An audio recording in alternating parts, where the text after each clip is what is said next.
Suggests that President Trump has conceded too much too soon in his talks with Russia's Putin about ending the war in Ukraine. The U.S. has already promised Russia two things it wants: to retain Ukrainian territory it captured and not to have NATO on its doorstep by allowing Ukraine to join. Mr. Trump has announced he'll meet Vladimir Putin to discuss the conflict, but he may now find himself short of bargaining chips. Germany's Chancellor Olaf Scholz has also weighed in, warning against peace being imposed on Ukraine. The BBC's Paul Moss. China is putting the pedal to the metal when it comes to power plant construction. New report says China began construction on nearly 100 gigawatts of new coal plant capacity last year, the most in almost a decade. Predictably, it has clean energy advocates concerned. They say it threatens to undercut the impact of China's massive expansion of solar and wind power. News and analysis, townhall.com. The Trump administration facing yet another lawsuit. This one was filed by 8 of the 17 inspectors general who were fired from the cabinet departments they oversaw, not including the USAID IG, who was fired Tuesday. Among their claims is that despite presidential authority to make dismissals, the administration did not give Congress the legally required 30-day notice, something that Senator Charles Grassley had pointed out when the news first broke. George Williams reporting. Egg prices have hit a record high in the U.S. The Consumer Price Index confirms what consumers, bakers, and food companies already knew. Eggs have become terribly expensive. The average price of a dozen grade A eggs in U.S. cities reached $4.95 in January. That eclipses the previous record of $4.82, which was set in January of 2023. More on these stories at townhall.com.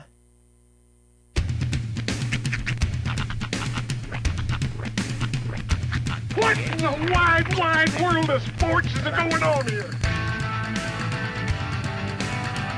I promise you, whatever scum did this, not one man in this force will rest for 1 minute until he's behind bars. Now let's grab a bite to eat. Yeah, come on. I feel the hot wind on my shoulder and the touch of a world that is older. I hit the switch and check the number. I leave it on and then I slumber. I hear the rhythm ringing through it. Flamenco guitar and cumbia music. I hear the talking of the DJ. The travel listen, what does he say? I'm on a Mexican radio. I'm on a Mexican radio.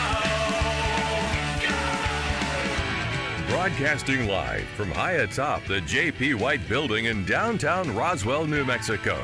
It's Mornings with Mike Winters on 106.5 Roswell's Talk FM. Is that what I sound like when I talk? Now, here's your host, Mike Winters. And good morning, one and all. Welcome to Mornings with Mike Winters. I am he. That would be me, Mike Winters. Happy Thursday. Yes. Almost the weekend. Indeed. We're close. We are sniffably close. Very close. But happy Thursday morning, everybody. Sir, welcome back to the captain's chair, Laser Eyes. Thank you. Thank you for holding down the fort while I was out of pocket. We had to use popsicle sticks to hold the whole thing up at the end, but we made it. The fine fort, though. That's right. And you know what? We licked all of the popsicles ourselves. Mm-hmm. We didn't buy a box of sticks.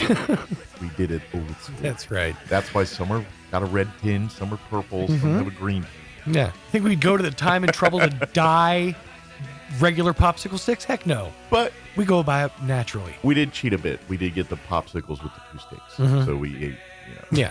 Some people got a little half, Those things never broke even. Yeah, we need the 2 sticks. We need all the sticks we can get. You just have a 3rd stick in there. That's right. You have a 6th stick. Trying to build a 2nd floor over here. But, yes, thank you for filling in. I had to go for ideal. But, yeah, that was not pleasant. It was less than ideal? Yeah. But, I've got some deals going on with my eye with the diabetic stuff. And so they had to... they did a thing on my one eye about, 10 years ago, and they lasered it back then. But for this one, they wanted to use a medicine. So I found out yesterday that when it was like, oh, we're not going to need the laser. We're just going to do an injection into your eye. Oh, no, that minimally invasive laser thing? No, not that. We're going to... Well, he said it like, we're going to inject you in the eye. And then I was like, hold on. Yeah. Inject? Let's back this train up a little bit here.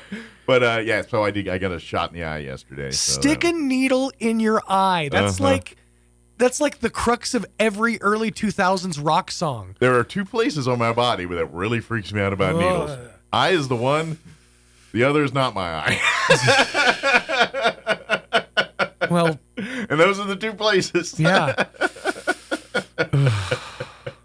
That's just, that's awful. Yeah, it was because I always think about, even when like my eye is resting, I'm still, I tend to dart around a little bit. Yeah. I have movie eyes. Oh, well, you tend to... Did they give you something to like focus on? Yeah, here's how it went down. And to be honest, the actual shot wasn't bad. Sure. So they numb you the area up and all that. And so how they do that is the part that I kind of didn't like as much. Because basically they use eye drops to numb the eye. But before they inject you, it was almost like they waterboarded the eye. And I'm like laying there back, and he's just, all right, drop, now close eye, blink, open up, and I'm like, finally, and then when you feel like a little pressure of someone like pushing in on your eyeball, that's weird. Yeah. But yeah, it was no pain.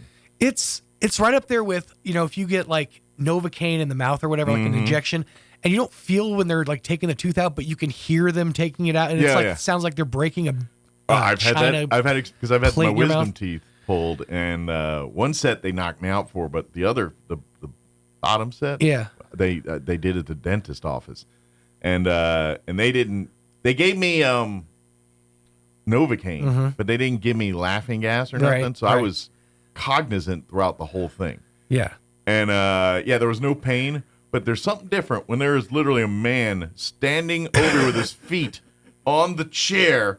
He's got a tool that looks like something for your car, not for your mouth. Right. Because it didn't hurt, but the idea of feeling pressure with no pain. It feels like he's trying to pull a part out of your skull. And and you're like, I don't hear it coming, doc.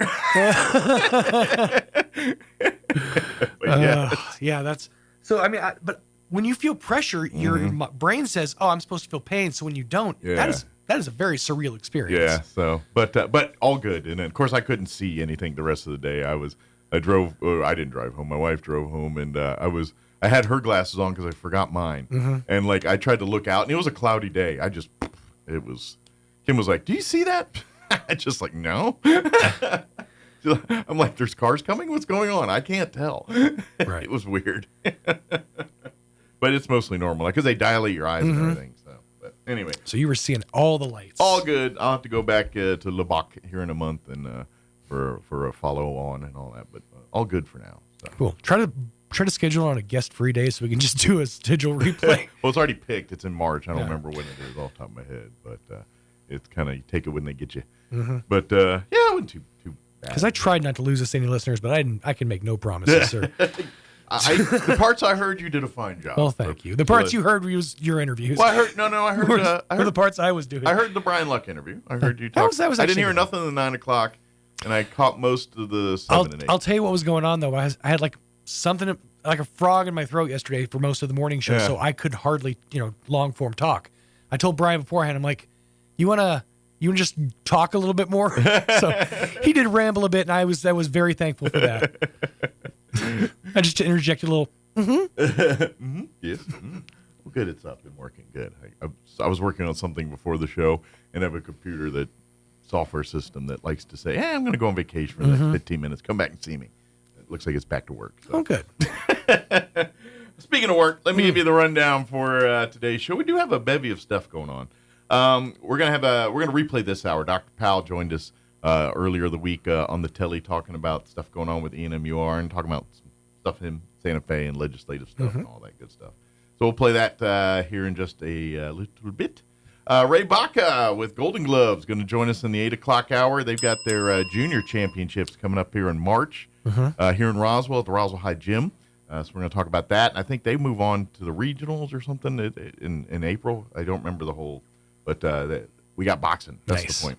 And then artist Greg Birch is going to join us at 9 o'clock hour, give us an update on some of the things he's got going on in his world. Doing and brewing. Yeah, his art things around town and beyond. So we'll do that. His artisanal world. Art. Yeah, we got to figure that one out. There's that's artisanal is fun because you'll run into people who just don't know how to pronounce it, right? And they say artisanal. I love those people. Those are my kind of people. How do you say banal, sir? It's real banal. We are also fans of the Italian dressing. Indeed. My mother-in-law says that, and I've over the years I've kind of giggled once or twice, but at this point I don't. But she's one of the few people I know that because usually, but it's funny because usually when I hear people say it, it's people with very southern drawls. Mm-hmm. Italian. Yeah, and my mother-in-law does not possess one of those southern drawls. So it's kind of funny. She's talking. And she goes, "Yeah, you want past the Italian dressing?" That's just how people said it in my generation. Not in Italy. It's kind of like you can really tell a lot about how somebody feels about certain sects of people by how they just say the word Jew. Yeah. Yeah. How much pepper are you going to put on that word there, my friend? Well, I mean, but the thing gets me is, do they call the country Italy Italy? Italy? Because they call it Itali. It's like, where does that line transfer from to I? I'm trying to think what sect of or era of time the I was emphasized in Italian. I guess it would have been that like 40s to like 60s when I feel like right after the Ellis Island era. I feel like I remember like those early black and white commercials and like, you know, ragu, it's an Italian tradition or something. Italian tradition. I don't know. Well, we got to get the hour going. Y'all debate that amongst yourselves. Let me get you up to date on the weather. I don't know about this week, man. It's like kind of a teasing. It's like going to be warm one day and freezing the next and back to warm. And here's more of that. I'm meteorologist Steve Hamilton with your Pecos Valley weather. A little bit of cloud cover for the Carlsbad and Artesia area this morning, but sunny in Roswell. We'll have sunshine across the whole area this afternoon. It will be a little bit breezy and our high going into the low 50s. Overnight, some clouds, our low near 30, and then warmer on Friday, a little bit windy, and we'll hit about 70. Things look sunny all the way through the weekend. Will be a little bit cooler. That's your latest forecast. I'm meteorologist Steve Hamilton. Thank you, Steve. Currently 28 balmy degrees here in Roswell. Humidity is at 81%. Winds are variable at 6 miles per hour. Mostly sunny today, and we ain't getting out the 40s. It's going to be a chilly one. Today's one of the chilly days. Tomorrow, a warm day. Today is a chilly day. 47 for a high today. South winds 5 to 10 this morning, increasing 10 to 15 for this afternoon. Cloudy tonight with an overnight low of 30. South winds 10 to 15 miles per hour.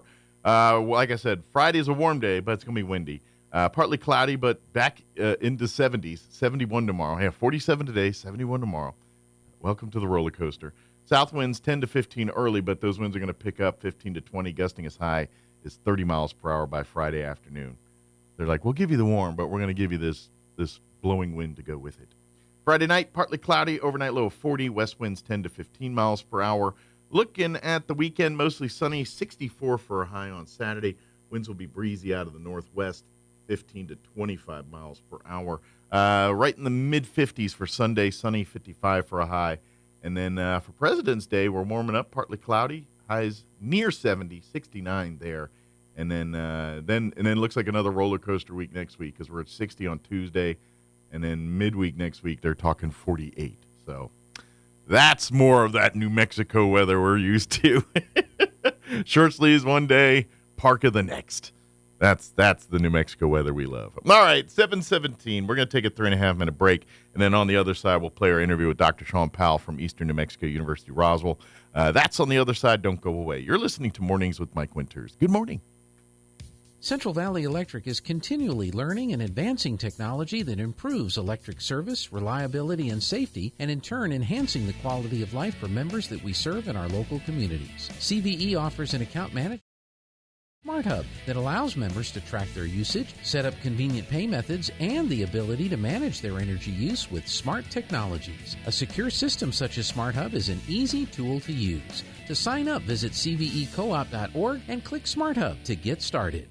At Martine's Capital Cafe, come in and enjoy a delicious variety for breakfast, lunch, or dinner. Try our burritos, huevos rancheros, asado, chorizo, sausage, flantas, fajitas, chili rellenos, quesadillas, enchiladas, sopapillas, and don't forget their award-winning green chili cheeseburger and so much more. Everything is prepared with the finest and freshest ingredients. Martine's Capital Cafe. Quality, value, tradition, and the most delicious New Mexican food since 1989. Open Monday through Saturday from 6 to 8:30 p.m. at 110 West 4th Street in Roswell. Whether you're a homeowner, a landscaper, or a contractor, we all have reasons to dig. If you're planning to dig, this is just a friendly reminder that locating underground utilities is important. It's actually the law. Call 811 3 days before you dig. New Mexico Gas Company is one of the utilities that will come out free of charge to mark our underground lines up to the meter, so you'll know what's below. We're New Mexico Gas Company, and our priority is keeping you safe. That's why we're here. Learn more at nmgco.com. So you've got questions about the birds and the bees? What would Jim Gill do? Hi, this is Ben Manette with Roswell Seed Company. If Jim was here, he'd tell you that it's time to order your bees. You'll get a 3-pound box of live bees and a queen, and that's enough to start a hive. As for the birds, we're talking about baby chicks. Not only are they cute as can be, they'll soon be supplying your family with fresh eggs. So come see us at Roswell Seed and find out all about the birds and the bees. The ultimate Wi-Fi experience is now available to you thanks to Smart Home Wi-Fi with Plateau. Get fiber-to-home technology 100 times faster than average household internet speed. Plateau has multiple plans and options to fit your family. With Fast, get true 100 megs per second download and upload speed. With Faster, get true 500 megs of download and upload speeds. And with Fastest, you get 1 gig. Learn more at plateautel.com. Get the speed you need with Plateau. Tried, true, trusted. How do you find a roofing contractor you can trust? You can randomly pick one, cross your fingers and hope for the best. Or maybe you can ask a psychic to predict who's trustworthy. Here's a better idea. Choose one who prefers using America's most trusted roofing brand, Owens Corning. And rest easy, because Owens Corning screens their contractors for reliability, professionalism, and customer service. Why take any chances? Owens Corning, trusted contractors, proven products. For an Owens Corning preferred contractor, visit owenscorning.com/roofing. For a free estimate, give Do Right Roofing a call today, 575-623-2273. Find them fast in names and numbers. The average American spends 2.5 days a year looking for lost items. We aren't sure how long Europeans and Asians look for lost stuff. We lost the list. Here's Mike Winters. And good morning. It is 20 minutes after 8 o'clock, and joining us on the phone this morning from Eastern New Mexico University, Roswell, Dr. Sean Powell joining us. Good morning, Dr. Powell. Can you hear me okay? Good morning, sir. I can hear you loud and clear. How about my transmission up there to Roswell? Getting it loud and clear as well. So very good. So I'm guessing like many folks, you're in Santa Fe doing a lot of legislative session type stuff right now. I'm assuming. Yes, sir. It is legislative session up here, and I just want to express appreciation to all of our local legislators.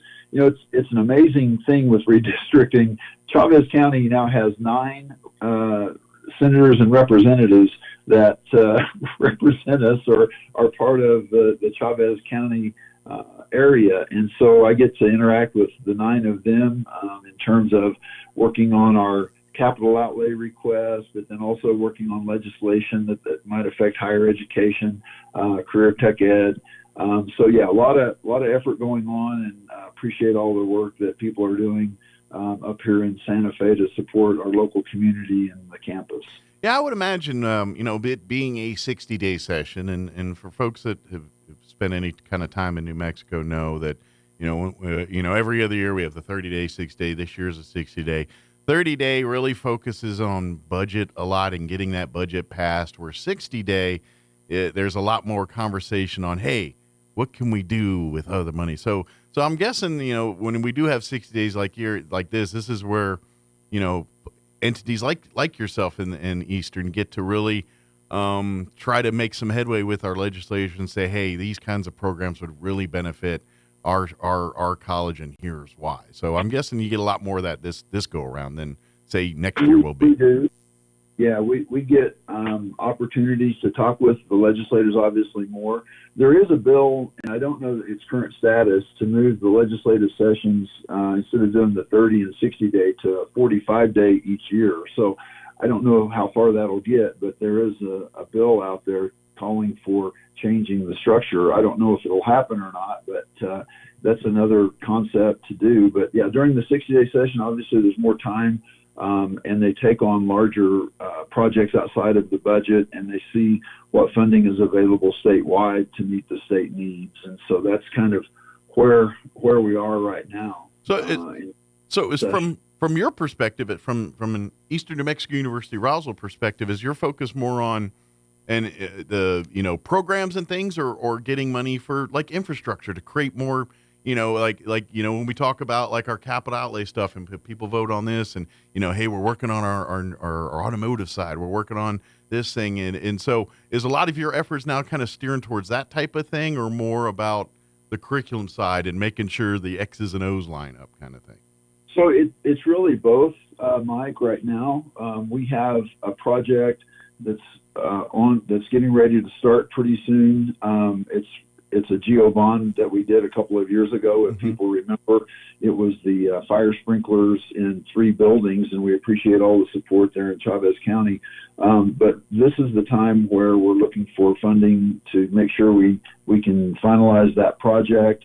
And then also, in terms of capital infrastructure, we've got some walkway projects that are going on, and there's going to be some other projects, the nursing expansion program. The state's been very with those.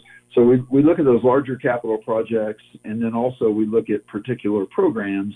So for example, right now we've got some requests in for a new boom lift for aviation maintenance to help out the students learning how to work on the wide body aircrafts more and the larger aircrafts, looking for some welding replacements. Some of our welders out there in the new welding shop are 20 years old, and so we want to get some new MIG welders in there to help out and really train students to be industry ready when they leave. Things like that. So it's really both programming needs, and then also the issue is looking at capital projects. And New Mexico has lots of checks and balances, I'll just put it that way. And there's lots of times where we get to go back and forth between the state and the local electorate, especially on geo bonds, because they all go through the legislative process twice. So that geo bond that was approved back in November there in Chavez County and statewide, appreciate all the support for our aviation maintenance building expansion. Well, that's getting final approval this legislative session after the general election to figure out when they're going to sell the bonds to pay for that and get that done, get those projects going statewide. So lots of checks and balances, lots of checks anyway. Yes, sir. Yes, sir. I did want to throw out a couple of things. We are having classes, of course, right now, and then our second 8-week term is going to start March 10th. Okay. And so if folks are interested, we don't have as many classes. We talked about this before, that second 8-week programming, but we do have a set of courses that will be offered. So if someone's interested these are kind of ones that are higher in demand. Ones that more demand for, and so they're saying, well, hey, we have more people needing this. We can't meet the need in a regular normal term. Hey, maybe we can offer a condensed, more intense, because this is the thing. You're not getting less curriculum. You're just getting less time to get the same amount of curriculum. So you gotta be a little on your game here a little bit. But if you want to do this is a great way to get ahead and to try to, if you're say you're trying to get that degree early, or if you're trying to do something to get that promotion at work, you can knock it out now rather than having to wait until summer or fall to do it. So right, and like you said before, the earlier you register, the more opportunities you have to sign up for different classes. And I would just encourage folks to explore those options, get online at our website, roswell.enmu.edu, and check out what options are available, see what courses are coming up for that second 8-week term. If you're interested, and go ahead and start enrolling in those. Contact our advisors to get registered. I did also want to do a shout out. Yesterday, each year they do a higher ed adult education day, and they recognize certain students who have completed their GED or high school equivalency, if you will. Nice. And we had a student that was recognized yesterday, and Ashley came up and she did a great job. It was her first time to be in Santa Fe, first time to be in the state capitol. So it was really a moving event for her, and I want to express appreciation to her for coming up. And then Hilda Pacheco Peoples and some other individuals from our adult education program came up, and they worked with her, and she was recognized not only in the Capitol Rotunda, but all of them were recognized as a group on the House floor. And so, going through that as an adult, I mean, we associate a lot of that with younger groups that come through, but yeah, this is mostly adult students that are coming back, and it's like, wow, you did accomplish this, and we want to recognize it. So I thought it was really. And I think it's also an inspiration to others, because there's a lot of folks out there that, you think, oh, well, I've hit a certain age in life, and you can't teach an old dog new tricks mindset.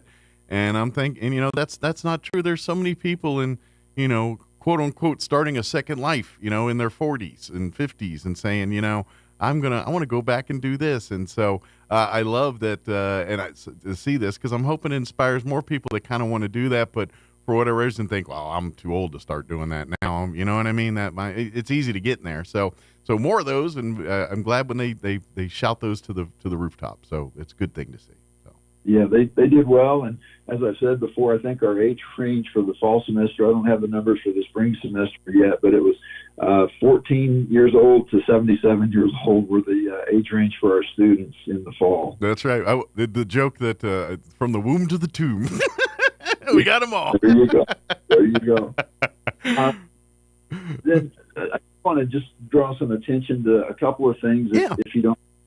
So the way I look at our campus mission, and this is going to get into a more serious topic, but that's the pre-warning, right? Allow me to butter the things first. There you go. Yeah, nice transition. So, our mission on the campus is to enrich lives through learning. Mm-hmm. And really, when I think about a community college, a branch community college, our focus is on meeting student and community needs. Mm-hmm. And so toward that end, the campus has been involved in numerous activities with the issues that happened, the floods, the fires over in Ruidoso, the flooding that in Roswell. You were kind of the mecca for many different tragedies in the area. The meeting point, the rallying point, things like that. We were glad we were able to help out as we could. And what I want to let folks know, and I don't know if this has been advertised the last couple of days or not, or if it's been out there, but there are 40 AmeriCorps volunteers who are in Roswell to assist in flood recovery relief. Now, I don't know, other than they're officing on our campus. Okay. They contacted the city, but the city didn't have space for them. And then I got contacted, and we were able to find space for them on campus and let them use it. We're proud to do that because we're part of the Roswell community, part of Chavez County. Absolutely. And I don't think, and again, I don't think their efforts are going to be confined just to Roswell. I think they're going to be working probably throughout the county, Dexter, Hagerman, Lake Arthur, whatever efforts need to be done. But there's 40 of them, and they're supposed to be here at least a month. And again, I'm not on campus right now. They started Monday, and again, we're offering some support for that group to. I imagine if folks have questions, they could probably call the main campus number and get redirected to their offices if they need to, right? Right, and I think also the city of Roswell is probably the primary point of contact. Okay, so maybe call City Hall. Okay. I would so, and again, I've had email conversations with their lead from AmeriCorps, but I just wanted to mention that is ongoing.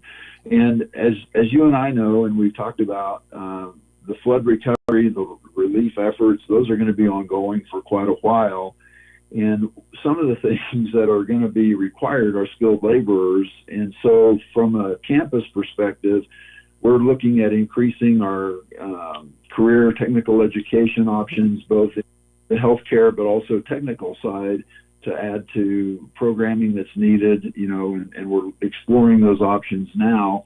And along those lines, what we really want to do is have more skilled laborers and healthcare professionals who are available for Chavez County and in the city of Roswell, Dexter, Lake Arthur. And it makes sense too, because no matter what future does, future's going to do and technology's going to thing, and how we do things may not necessarily be the same.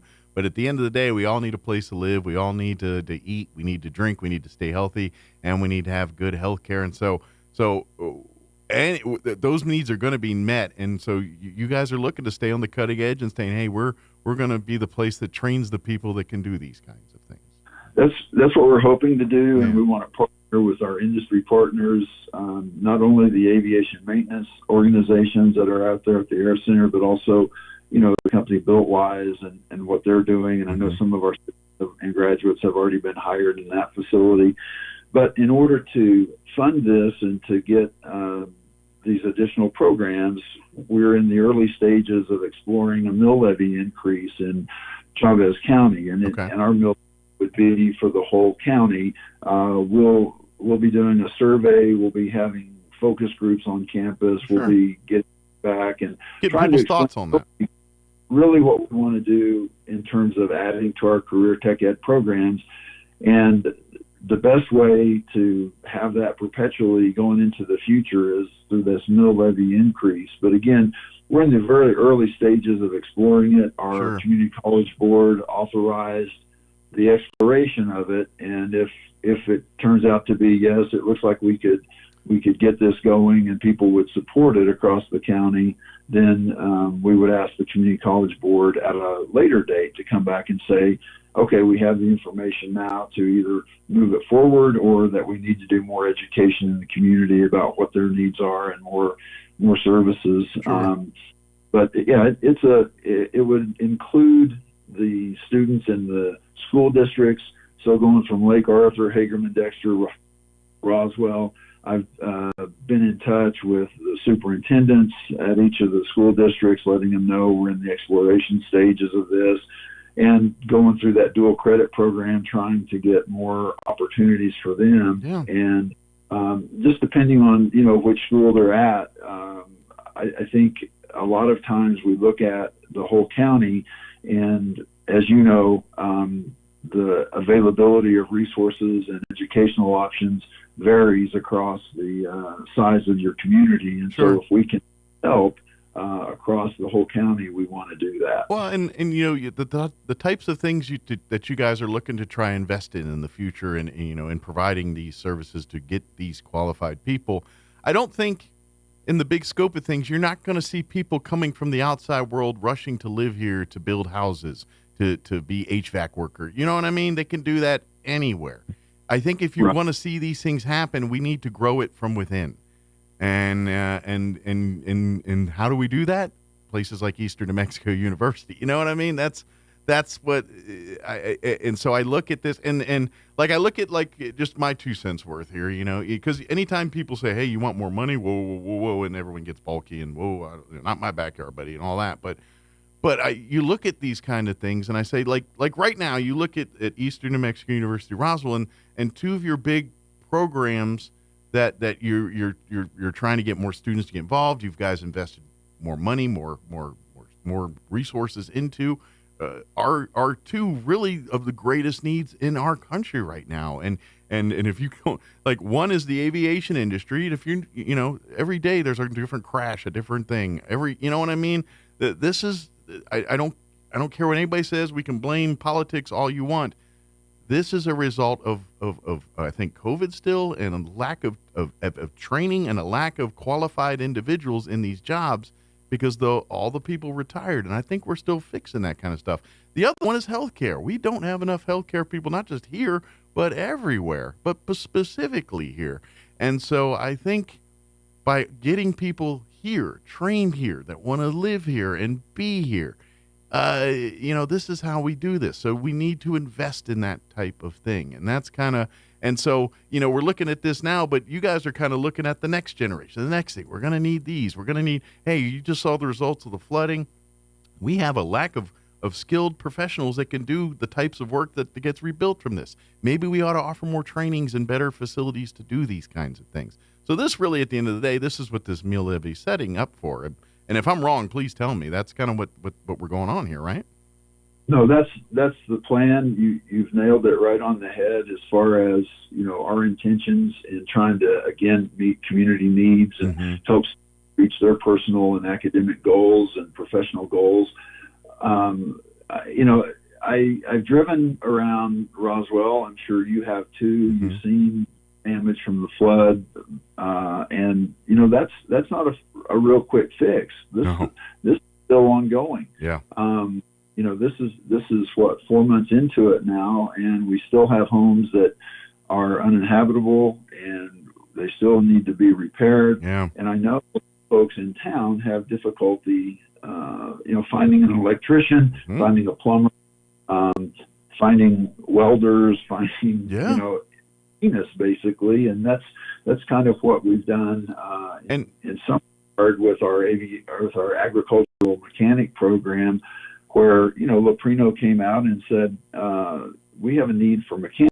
We have a need out at the dairies for people that know how to work with their hands and do or just fix machinery. And so our agricultural program has an ag mech tech program, and it includes some ag classes. It also includes some welding classes and some other machinery courses. And so I think when we look at the needs of Chavez County right now with the recent flooding, again, it just is more emphasis for me on the skilled labor and skilled trades, plus, as you indicated, again, the healthcare industries. So when you're tech ed, that's the purpose of this potential mill levy increase, is to promote those types of programs to grow our campus and to allow us to meet those community needs locally. And I hate to burst everyone's bubble, but we live in a pretty harsh climate. We live in the desert. Extreme things happen in the desert. We will have flooding again. We will have fires again. We will have extreme weather things again.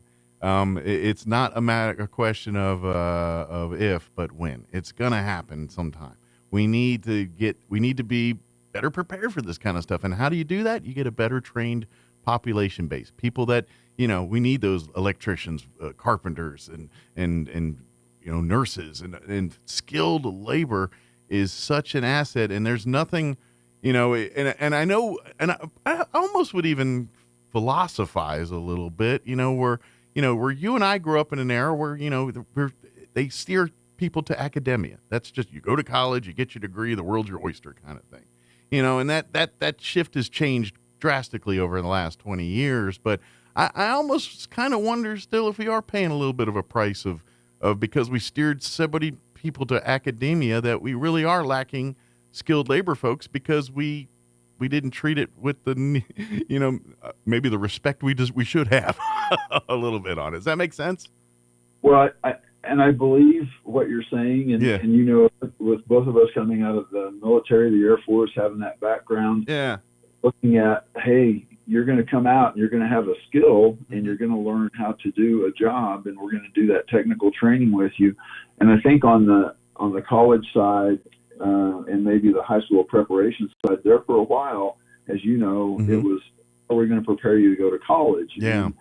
And, I think, of course, our name is Eastern New Mexico University Roswell. Right. And I think when we hear that name, it's like, well, not everybody has to go to college. And I always have to go back and say, well, now at the community college level, it's a little bit different story because we're the ones here in New Mexico that are providing the training to get people to be that aviation technician or that electrician or that welder. Well, and this is right, maybe, and again, I'm getting philosophical here, but in the big picture is, this is why I feel like we as maybe a nation need to spend more money investing into community college level colleges, places that are really a multi-purpose training facility. Not trying to disrespect your Harvards and your, higher learning institutions that doesn't have an HVAC program.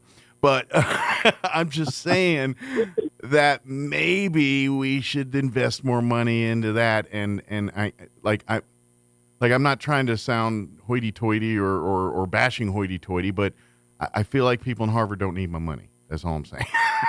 You know what I mean? Whereas like Eastern New Mexico, where they're cranking out folks that can make an impact directly in our community right now, maybe we should invest more money in those types of universities and education. So that's the bee in the bonnet I'd leave with people, on some of this kind of stuff. I appreciate that. And I don't want to discount for your degree, obviously. And, one of the things I've been doing in presentations, I did this with Leadership Roswell just last week. Of course, I advertised class 2019 as being the greatest class ever, as you know. Mm-hmm. The group was talking about, programming, and I brought out the old idea of a career ladder that balances community development and personal development, and looking at education versus workforce and what opportunities there are, and how a person has to move through the different levels. Mm-hmm. So they graduate high school and they could go into an entry-level job, or they could go get a certificate at the community college and be a skilled laborer, and then work and then get a degree and go back and forth between those two. And when I think about it, I just look at how a person can develop over the course of their career. And again, I talk about one of our students, I don't want to use his name, a graduate who was from the early college high school, and he graduated at age 18, and he did his A&P license, or frame and power plant license, that summer, got fully licensed by the FAA to be an A&P mechanic, got hired at a local maintenance repair organization. Yep. Now he's 19, and he's supervising 8 people because he's the one out there that has the license. And it's those opportunities that are available. And now I'm going to take a guess. He may not be making like oil field money in the boom, but he's not far from it. And his job's way more secure than anybody down that oil field. Just saying. I'm not trying to, poo-poo that, but a 19-year-old kid making that kind of bank, the only thing you could probably compare that to is oil field work. And his job's way more secure than that. And when I visited with him, we had a chance to talk a couple of months ago, and I brought out this community and career development program idea, and I showed him, hey, there are programs up at ENMU in aviation. You have this AMT degree with us, the associate degree. You could move on and get that 4-year degree, and it wouldn't take that much more effort. And I believe he could do most of those courses online because he doesn't want to disrupt his employment. But that's the nice thing about the relationship with the ENMU system and how our campus, the classes, all of them transfer over to Portales as long as they have reciprocal degrees. So our aviation programs go right into their bachelor's, and they even have a master's in aviation. And we talked about all of those things. Yeah. On the healthcare side, same thing. We can produce individuals who have that associates. They can earn their RN, go to work, get their Bachelor of Science in Nursing through Portales. And that's an online program designed for working professionals. And then as they move forward, if they want to get a master's in nursing, they can become, work up to that director of nursing position, just kind of going back. It's just some opportunities that I want to make sure that we're meeting those basic needs for housing and for community well-being through the skilled and career ed, both health and tech ed. I never thought of it from that way. That's an interesting perspective. And you're talking about the nursing program there. It's kind of, because, when you're younger, starting out, you kind of, I'm going to guess you got the more rogue, emergency mindset. Like you want the action, you want the, what the job is. You've been watching those doctor shows all the time, and that's what you're, when you got into nursing, you're thinking of those kind of things. But obviously, as your nursing career evolves, you kind of find your niches. I'm going to say you get promotions, and then you start to move into more of instead of the person doing the actual thing, you're on the administrative side and the ones guiding and leading. And so you can kind of use ENMUR as that, as your life progresses, you can kind of get your your education and certifications you need along the way. And so when you're tired of doing the, working the hard ER stuff, and, when you get a little old and saying, man, my back hurts, I'm tired of doing this, I want to do something that maybe I'm not running around so much. And then you go to ENMER, get the next certification that allows you to move on to that next level. And that's really what and that's the same thing with, we talk about nursing, but like you said, with other aspects as well, you can do that with your career here. So if your folks, I'm going to even take a stab, if you're out there and you're kind of feeling like you're spinning your wheels at your job, or you kind of plateaued, maybe talk with some counselors at NMER might kind of get you that certification, so you can stop spinning your wheels and move up to the next level here. So. Sure. That's what we want to provide. Again, going back to meeting student and community needs. And it's a lifetime opportunity where folks can get started with us. They can earn a certificate, earn that associate's degree, and then get work experience. And as they move up through, back in the Air Force, we would call that the different skill levels. That's right. You're a 1, 3, 5, 7, or 9 skill level as you get more experience, more training. Yeah, basically, just to pull back the curtain, 1 and 3, they don't leave you alone for nothing. 5, you're doing everything, and you're the one. And then the things from 7 and stuff roll down the hill to 5. So you strive to get to 5, only to get out of 5 because everyone keeps pooping on you so you can get to 7. That's kind of how it works. Am I wrong? Goes along with that too. The rank goes along with that as well. That's right. But that's the Air Force perspective, It's kind of like, you want to see the hardest working rank in the Air Force? It's the senior airmen. They're the ones that do all the work and get none of the glory. Yeah, E4, E5, those are the ones. That's right. But anyway, sorry, I got sidetracked here a little bit. But yeah, if you need those progressions, please reach out. And then conversely, like you said as well, maybe you're retired and like, look, I'm done earning paychecks. I'm just trying to, find new things in life to enjoy and experience. Maybe a class or two out at NMER might be that opportunity for you. So please don't forget, ENMER has everything you need to try to get you to the next level of what you're trying to get to. But sometimes if you're just trying to smell the roses, NMER can help you do that too. So, well, I appreciate that endorsement. And like I said, we're in the exploratory stages of looking at a mill levy for purposes of increasing health care and technical education skilled laborers out in the Roswell, Chavez County area.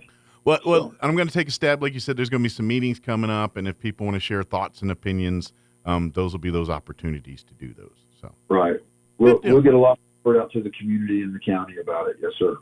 Excellent. And of course, in the meantime, and then I know we started out the conversation, but don't forget, if you want to sign up for this next batch of 8-week classes, log on to the website right now, roswell.enmu.edu. If you're not registered with the campus, maybe go down for a visit and get registered. But if you're already a registered student, you can easily go online right now and sign up for those 8-week classes. They are limited in what they offer, but if you're looking to get ahead and these classes fall in your degree plan or whatever you're trying to achieve, this might get you a jump start on what you're trying to do. So definitely look into it. So good deal. Well, thank you for letting me call in today from Santa Fe. I'll try to be with you in person next month when we're together and see where things are at after we get a little closer to the end of the session. It is a 60-day session. It goes through March 22nd, and then the governor has till the 11th of April to sign off on any legislation. Yeah, so he kind of. Hey, just real quick, since you're now kind of a veteran to Santa Fe, and as president of the college, I'm sure you get to spend a lot of time up there. Do you have a go-to restaurant or food place or any? I'm just curious. Do you have a staple or a staple place you hit every time you're in Santa Fe? Well, there's so many restaurant options, here in Santa Fe. Mm-hmm. Culinary is a big thing. Tortilla Flats is one of the places that we go to. Tomasito's is another one that's close by. And just depends on what you're looking for in terms of the culinary experiences. But there's just lots of different options here in Santa Fe. But those are two that we usually try to hit when we're up here. Good deal. Yeah, I know everyone usually has their favorites and stuff. I think I seem to remember there's also like a pizza joint somewhere right around the Roundhouse that everyone seems to be all in on too. Yeah. There is a place called Upper Crust. Yeah, okay. and it's not too far from the Capitol, and they have some specials in there where you can get. Now we'll do free advertisement for Upper Crust Pizza. So they have a special where you can get a drink, a salad, and a piece of pizza for like $8. Okay. And so when we're here with students or in a hurry to try to get back and forth, sure, that's a good place. option. They have good food there as well. Yes, sir. But when you're down for a steak, then you go. But on the go, that's a good place to hit. Sounds like so. Excellent. Right. Well, there's lots of steak too. Lots of places. You're not going to leave hungry. That's if you did, it's your own fault kind of deal. So, well, Dr. Powell's always appreciate the visit. Thank you for taking time to call us and do all this. I know you got a busy schedule, so we do appreciate that. And yes, we look forward to seeing you in person here next month. So, don't and don't forget, for every piece of pizza, you're a military guy. You work out stuff, so that pizza will catch up to you. So, but It does. It does. Well, take care, Dr. Powell, and we'll see you next time. Okay. Okay. Thank you for letting me call in. Take care. Have a great day. Thank you. You do the same. Bye-bye. All right. That was Dr. Sean Powell at Eastern New Mexico University, Roswell. And like I said, to talk about that meal levy, they're exploring that. And I know because he kind of hits it. I know people and I get it. But I also look at the same time, I'm willing to spend money if it's money that's going to do good things. And, we got plenty of it. Let's invest it in things that are actually going to make our communities better and help our people. And I feel like when you're doing things out of Eastern New Mexico University, Roswell, that's good things for people. So give it a thought. All right, 8:53. Let's do this. Let's pause for news, and maybe we'll work in sports and a quick commercial break as well. Don't go away. You're listening to Mornings with Mike Winter. A newer model to hit the road in. Even if you don't purchase from Richland, they want to buy your vehicle for top dollar.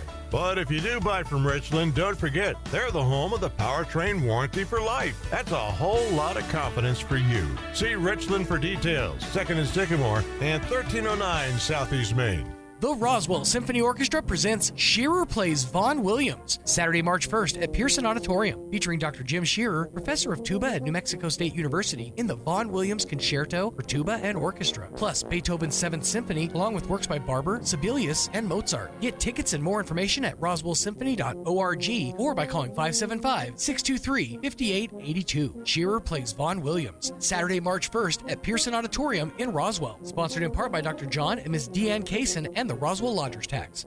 When managing a chronic illness, access to the right treatments makes all the difference. Artesia General Hospital's Infusion Center provides IV therapy and biologic treatments, so you don't have to travel far for care. Expert infusion therapy right here in Artesia. Call 575-736-8256 today to learn more.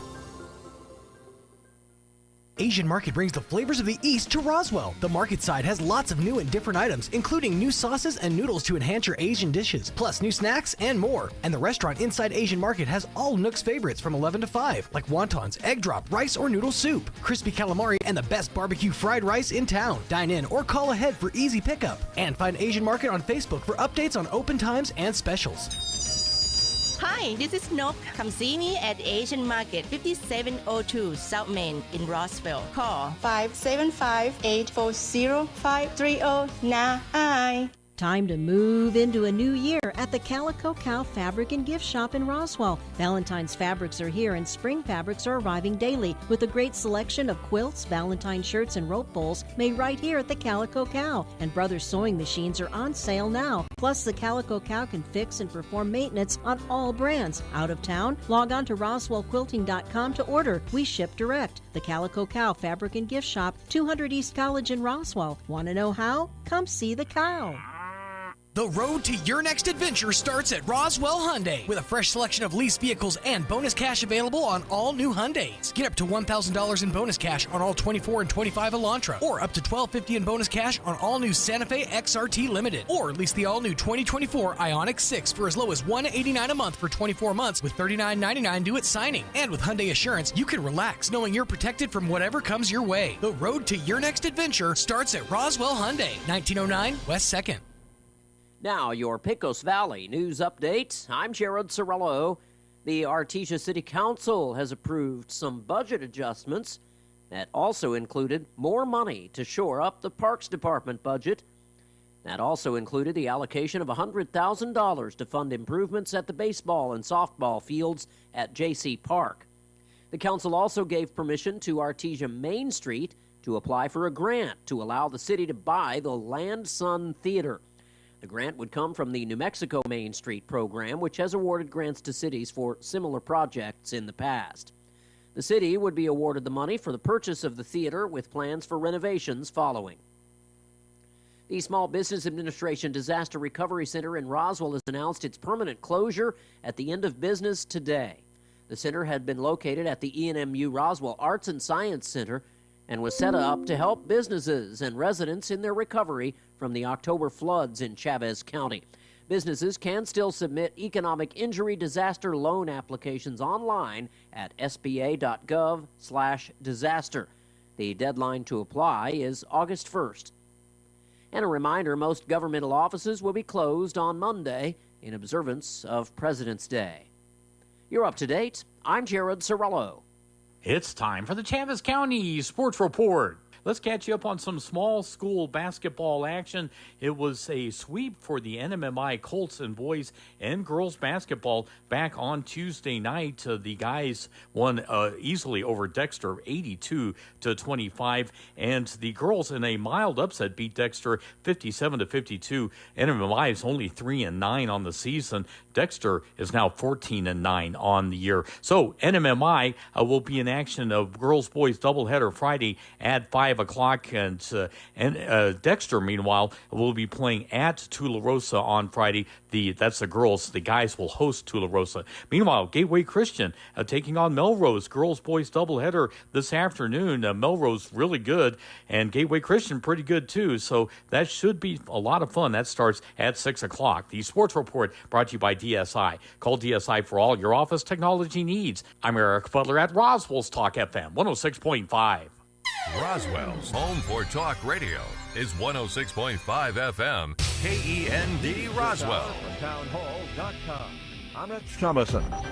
Line by line, President Trump says he's been going over the records of how your money, taxpayer dollars, have been doled out by the federal government. And Mr. Trump says it is definitely not a pretty picture. The biggest thing is what they do to our country. They're taking massive amounts of money and spending it on items. I went through a list of 200 expenditures that were made, and I found 3 that looked like they were reasonable. Okay, 3. The president says hundreds of billions has been spent on waste, fraud, and abuse.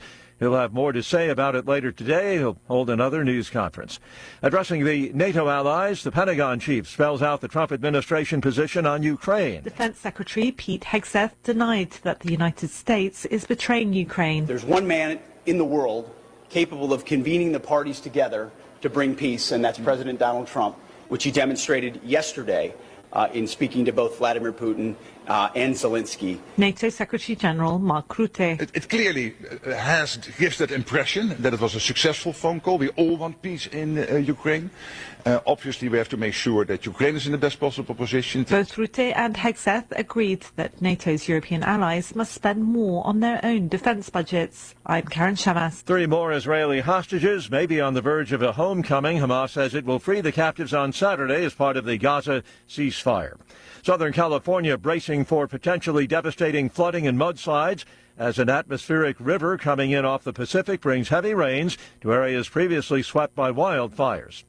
A space heater too close to a pile of clothing thought to have started a fire left 2 people dead at a Buddhist temple in New York City. On Wall Street this hour, the Dow is trading about 50 points higher. More on these stories at townhall.com.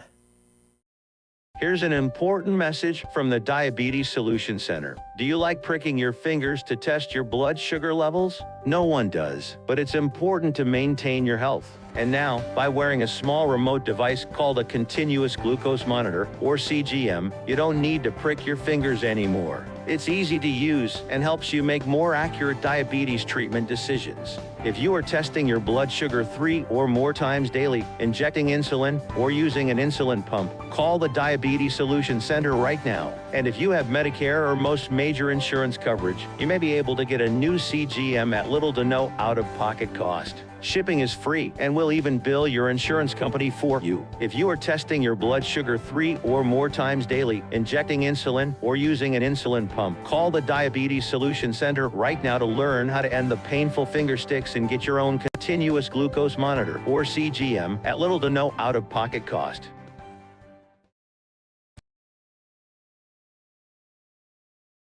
To watch drug cartels in Mexico after the president increased efforts to secure the southern border. At least 18 missions have been flown over the southwestern U.S. and around the Baja California Peninsula in the past 2 weeks. 11 of the flights used Navy P-8s, and one used a U-2 spy plane initially used to observe the former Soviet Union. Borders Czar Tom Homan said in a statement, quote, "I think the cartels would be foolish to take on the military, but we know they've taken on the Mexican military before. But now we have the United States military." Defense Secretary Pete Hegseth said the cartels are, quote, "terrorist-like organizations poisoning our population. If it takes military action to stop them, that's what it may take eventually." Bernie Bennett reporting. A motorist plowed his vehicle into a labor union demonstration in central Munich earlier today. German police say at least 28 people, including children, were injured. Officials say it was intentional, and a suspect, an Afghan asylum seeker, is now in police custody. News and analysis, townhall.com. The Justice Department suing New York over immigration policy. New York has chosen to prioritize illegal aliens over American citizens. Attorney General Pam Bondi announcing a lawsuit against the state. This is the last thing we want to be doing. We want to be out there, all of us, fighting violent crime. Yet we're fighting illegal aliens, and that ends. And it's going to end today. New York's green light law allows people who might not be in the U.S. legally to get a driver's license with the aim of improving road safety. Governor Kathy Hochul says New York is not backing down. Ben Thomas, Washington. Elon Musk says he will abandon his $97.4 billion offer to buy the nonprofit behind OpenAI if the ChatGPT maker drops its plan to convert into a for-profit company. Musk and a group of investors put their offer on the table earlier this week. More on these stories, townhall.com.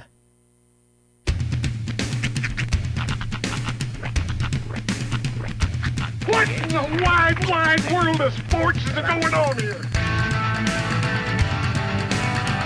I promise you, whatever scum did this, not one man in this force will rest for 1 minute until he's behind bars.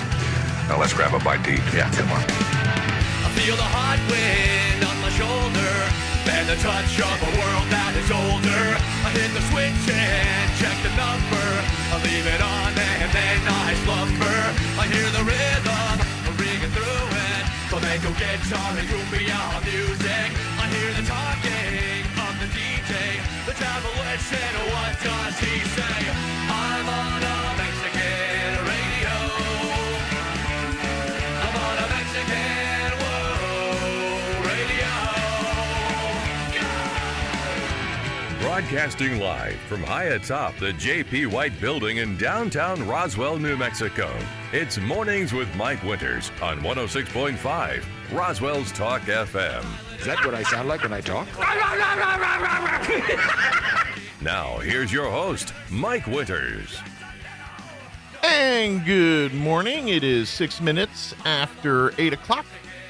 Welcome to hour number 2. The deuce. Mornings with Mike Winters, right here on 106.5 Roswell's Talk FM. Thank you, Roy. Happy Tuesday, everybody. Hope you're having a wonderful Tuesday today. The juice. Lay out. High of 47 today. Ooh, nice. Yeah. And then 70 tomorrow. And then like 50s again the next day or something. Yep. Just we're all over the place. It's all over the map. Yeah. Yeah. So happy swirly weather weeks. Next week looks like it's gonna be that way too. Because they're starting like President's Day's like 70, I think, and then like Tuesday's like or Wednesday's like 40 again. So one of those weeks next week will look like too. So. But happy Thursday. Got a weekend ahead. Got I don't know. I'm trying to figure, is there a lot going on this weekend? To my knowledge, no. I mean, I think everybody got all of their festivities out of the way last weekend. Yeah, everything with Super Bowls and all that sort of stuff going on. Yeah, a weekend to lay low, I think. Yeah, I'm not gonna lie. It's like now that football season's over, I'm kind of like, what do I do with my hands now for a little bit? It's kind of like, man, there's no football, and that's why you got to find a sport that has no off season. Pro wrestling. Well, I can slip into hockey, but it's not as fun for me as football. Yeah, and spring sports are okay. Baseball is not a fun sport to watch for me. Yeah, especially like MLB. It's such a long game. I don't mind watching baseball when I'm at the game, like sure, at the being ballpark. there. Yeah, actually being at the ballpark. But watching on TV is pretty monotonous. Right. But baseball is one of those few things where it's like you have to be at the ballpark to really get the enjoyment out of it. Yeah. And hockey, I love hockey. I watch. I haven't played in 100 years, but I did one time in my younger days. And but the thing is, any professional sports season that's got 80 or 150 games, which NBA hockey, they roughly have around 80 games, I think. Baseball is about 150, give or take, whatever. And it's just when you have that many games in one season, right? It's hard. Like NFL, there's 17 games, and then playoffs, and so every win is important. Right. You could literally lose 20 games and be like, I'm still in first place. Yeah, baseball's one of those few games where it's like a game will start at 2 p.m. on a Tuesday. Yeah. It's like you don't see that with other sports. Most of the sports that are played are done in like prime time hours. It's like was America's pastime because that's what it was, Team come to town for they're there all week. They're the Cubs and the Mets are going to play, all week together. So they'll play 3 games, and so and in like places like Chicago, they're like, oh, it's 1 o'clock for the game. We're going to go to lunch and then, slough off the rest of the day and go have a beer and a dog at the ballpark. That was kind of life, and life don't work that way now. And so baseball is just it's a chore. You always used to see it in like old movies or whatever, like just the two boys walking down. There was like one, I can't remember what movie it was, but it was like they were in Chicago and they walked up to Wrigley and just saw that there was a game that day, or like they just bought tickets as kids. I'm like, you couldn't possibly do that anymore. You got to go through an app and you have to pay a fee. And I don't know if you guys are old enough to remember, like when the Cubs, when Wrigley Field finally got lights. Like, do y'all remember that? No. Oh yeah, that was a thing.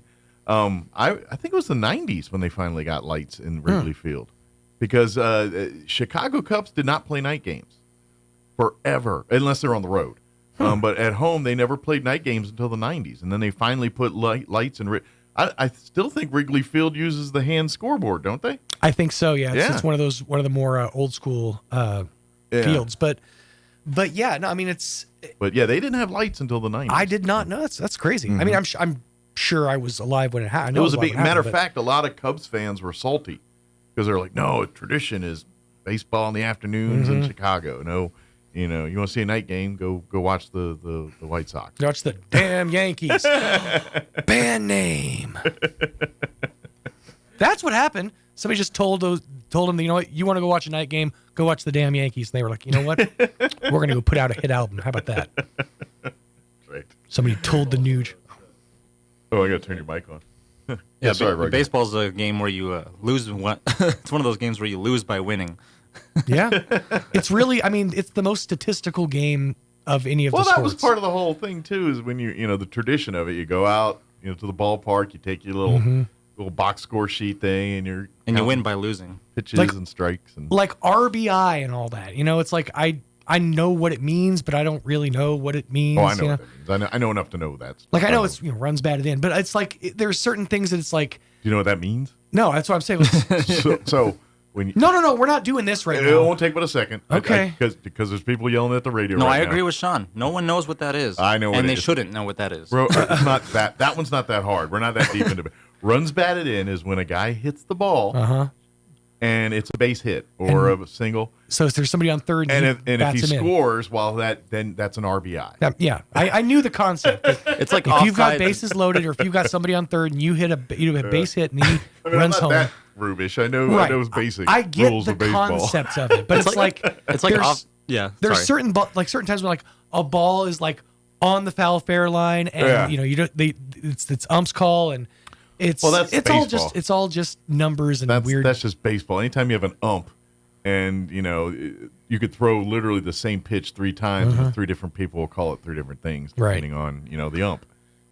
It's a lot to keep track. And then so I feel like if I'm gonna learn really like focus on the rules of a game like baseball, bananas need to be involved. Well, and to baseball's credit or detriment, depending on how you look at it, they've done a lot to try to speed up the game with the pitch counts and limiting how many times the pitcher can do all the things that they do to slow things down between the scratching and throwing to first base and the various things. They're like, no. We got all day for you to do this.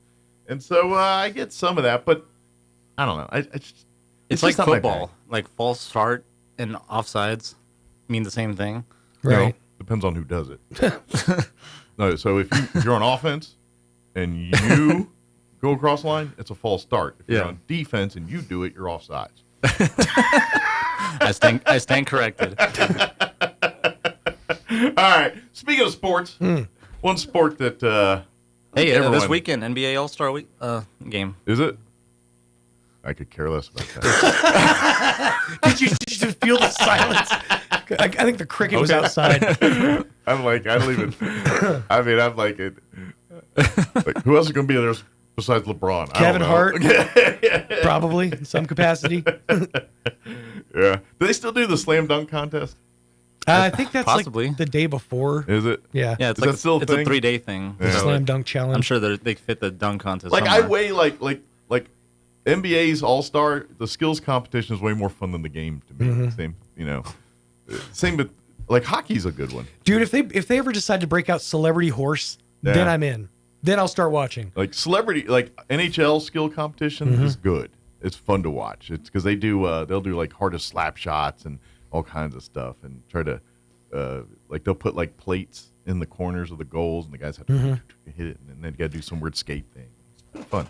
Anyway, I started to do an intro and then we got sidebarred. Or I got sidebarred.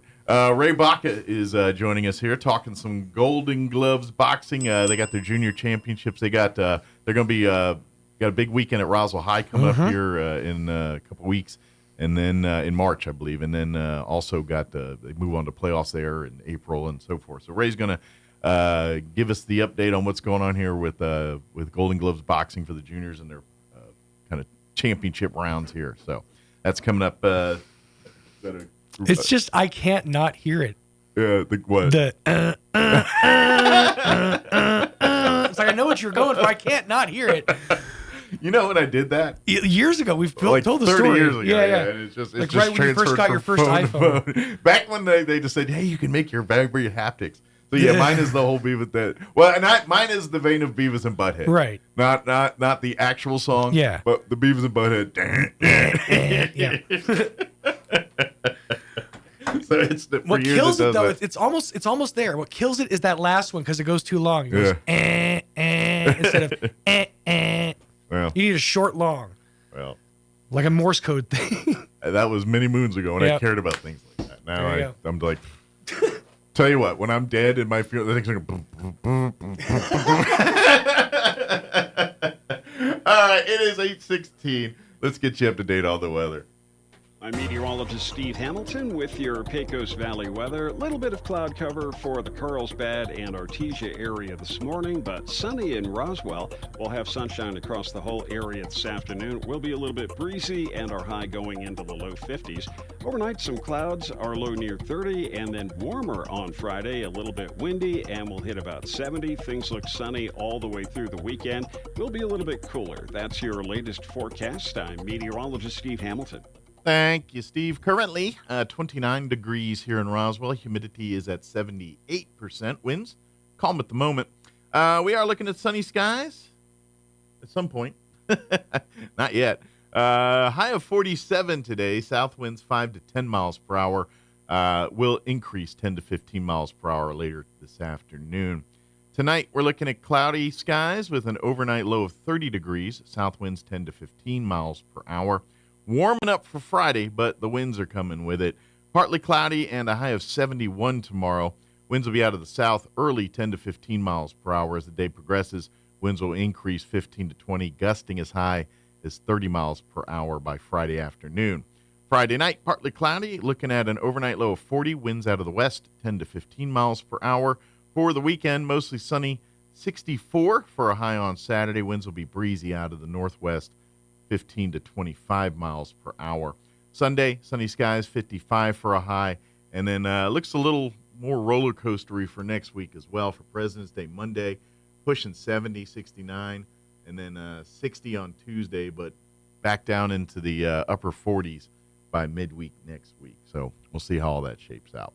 All right, it is 18 minutes after 8 o'clock. We're going to take a 3.5-minute break, and then Ray Baca is going to join us on the other side talking Golden Gloves boxing. Don't go away. You're listening to Mornings with Mike Winters.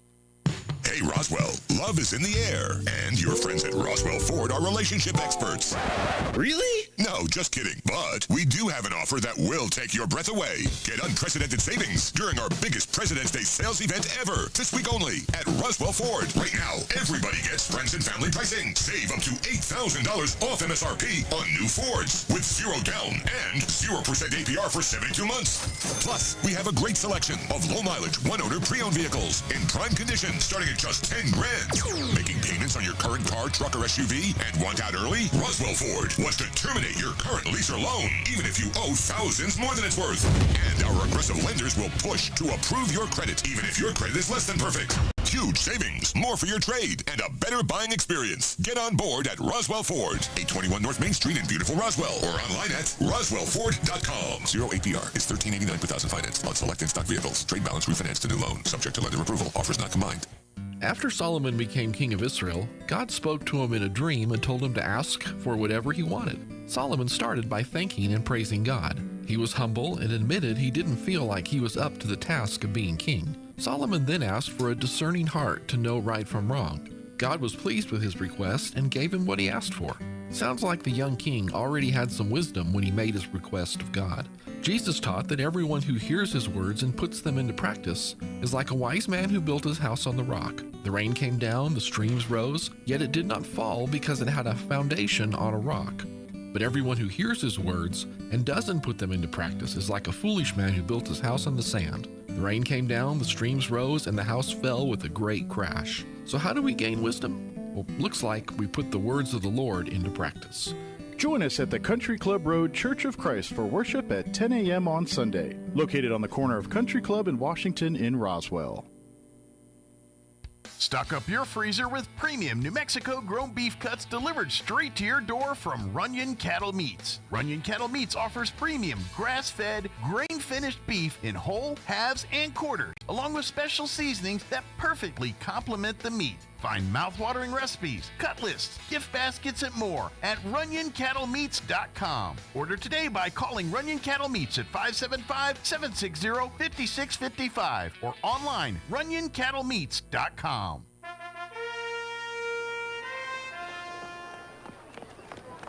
You there! What are these? My glasses, Your Highness. They're incredible.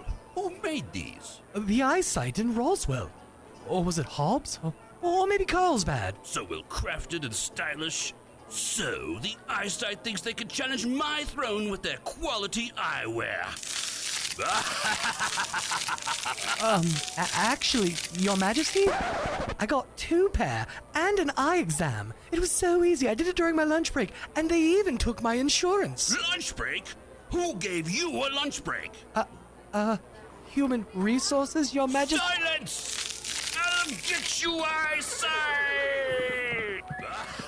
The Eyesight, now accepting new patients 5 and up in Roswell, Hobbs, and Carlsbad. 3 locations? Clearly the best in sight.